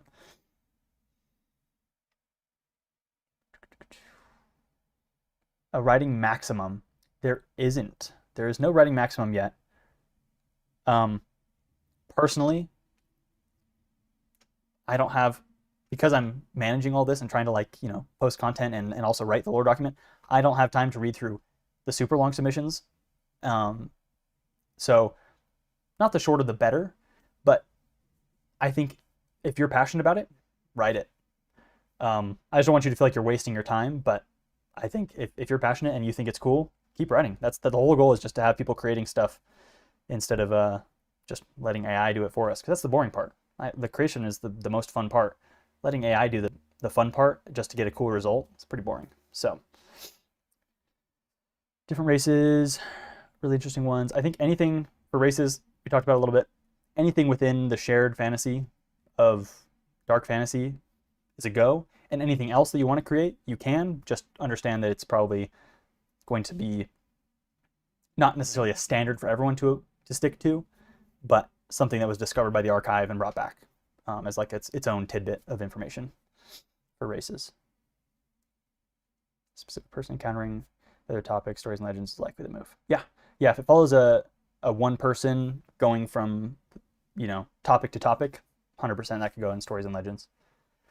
General frequency of death storms, I think it's once every few months, like every month to 2 months probably is how often a death storm would sweep across the land. But yeah, let me see if I missed any questions here.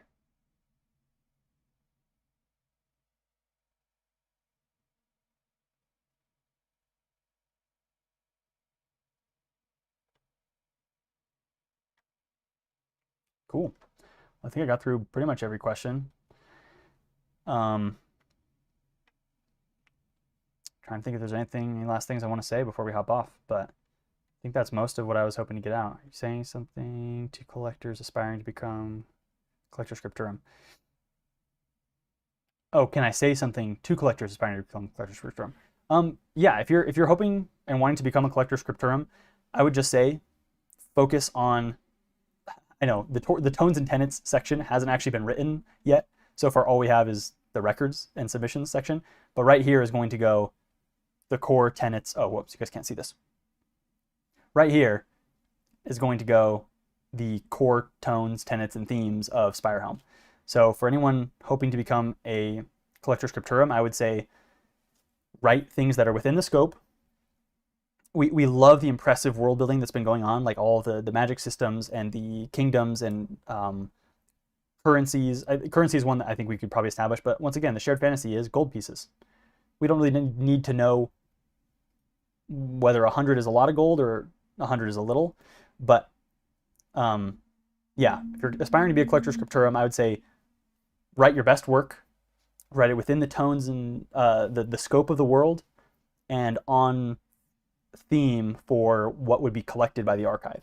If it feels really, really real, like something that somebody would really find and bring to the archive and annotate, regardless of how complicated it is, if it feels that cool, that's an A+, that's an S tier submission.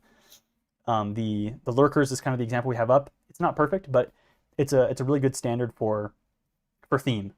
The Storm Wardens one that I made myself was kind of that's the one I put as an example. It has different aspects to it that lead to other people being able to build off of it. You could write from perspective of a Storm Warden whose job is to go cleanse. You could write from perspective of a Spectre who is bound to be cleansed at some point in their life. There's lots of little hooks, which I think makes a good submission. And then I also included some artwork, not that it's necessary, but it adds to the strength of your writing. And I think even if it's a rough sketch from the perspective of your collector, I think that's something really, really cool. Missed the answer about copyright. Nothing is copyrighted as of right now. I don't have a huge plan to copyright anything at any point, at least in the near future. If at some point we had to copyright stuff in order to make our own game, like a D&D adjacent TTRPG or something, I would keep as much of this free use as possible. The rules are free. The only things you would have to pay for are the art that we would hire artists to make. I think Draw Steel is a new RPG that's out right now, and I really like their free use license. I think I would try to style it as closely as that.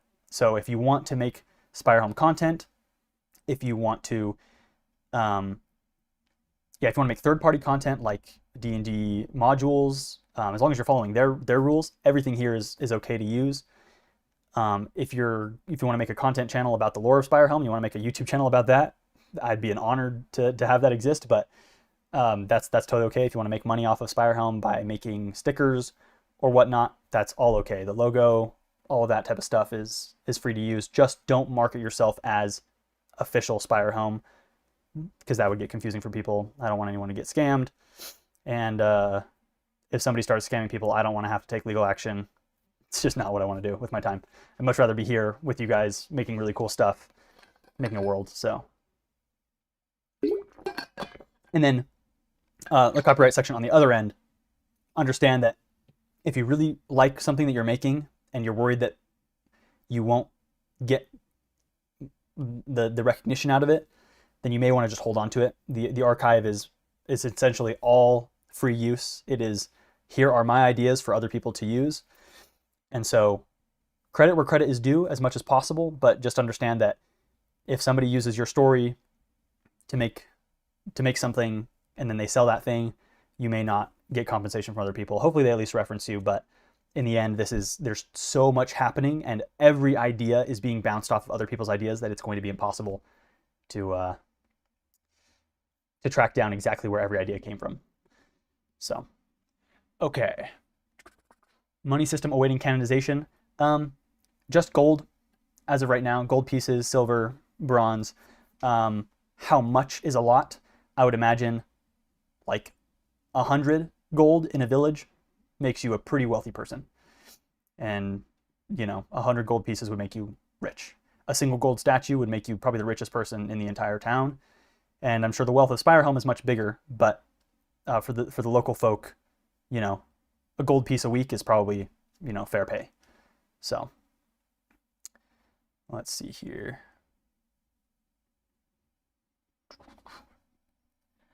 Main goals of the project. Main goals. Don't expand sideways, widthwise, expand depth. So right now we're trying to, our main goal is to establish the vibe. Take the vibe of the AI dark fantasy videos, bring it here, make it cool, make it fit in the theme and the format of the archive. That is really it. Any movies that we should watch to get the vibe?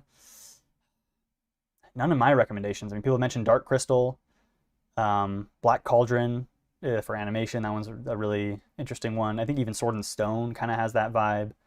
Obviously, any dark fantasy like The Witcher, Elden Ring, Castlevania, all of those are really, really cool places to go. Okay.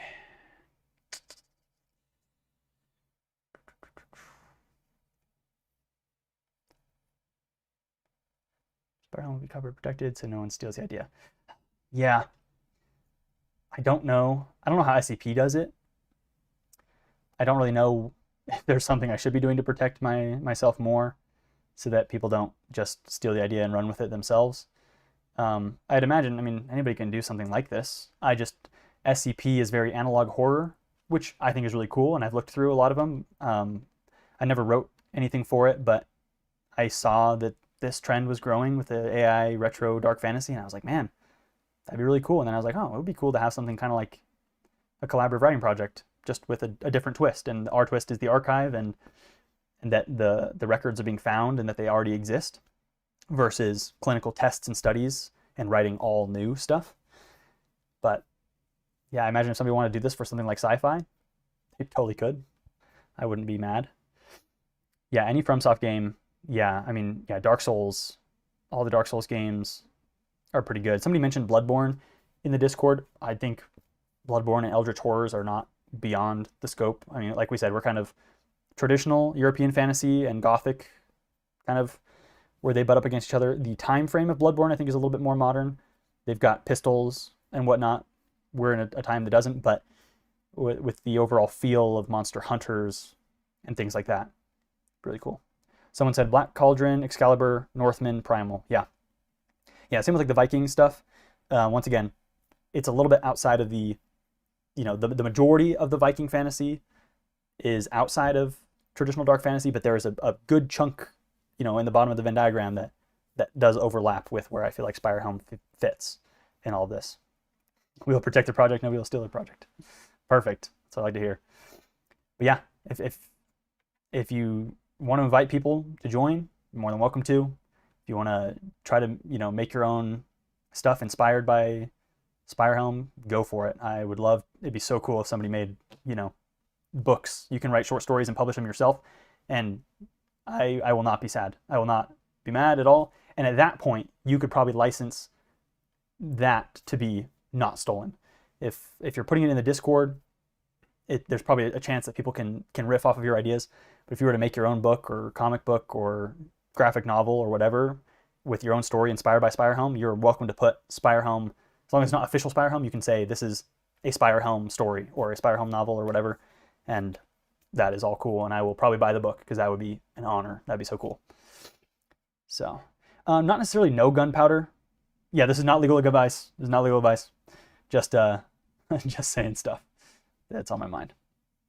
No gunpowder, not necessarily, just rare. It's not common to have gunpowder.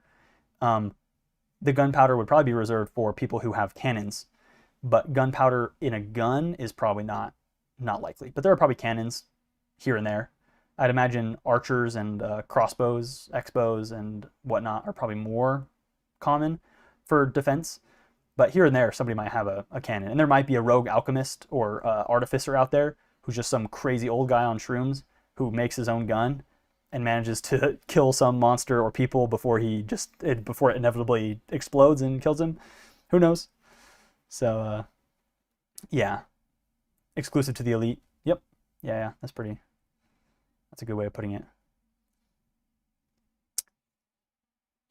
Okay, well, I will be hopefully active in the Discord for the rest of the day, and I'll be working on some stuff, trying to get some new frames, prompts, and blueprints out for you guys, because I think that's a lot of you guys have done the collector one by now, where you guys you kind of exhausted that. There's not a ton to write there, so I want to keep pumping some of those out, so it gives you guys ideas of where to put things in the world and add depth, because sometimes it can be hard to be like, oh, I don't really know what to add. My ideas are outside the stuff that hasn't been written yet, and that's true and all real. But hopefully I can have some time to work on that and get some more TikToks out so you guys have more stuff to reference.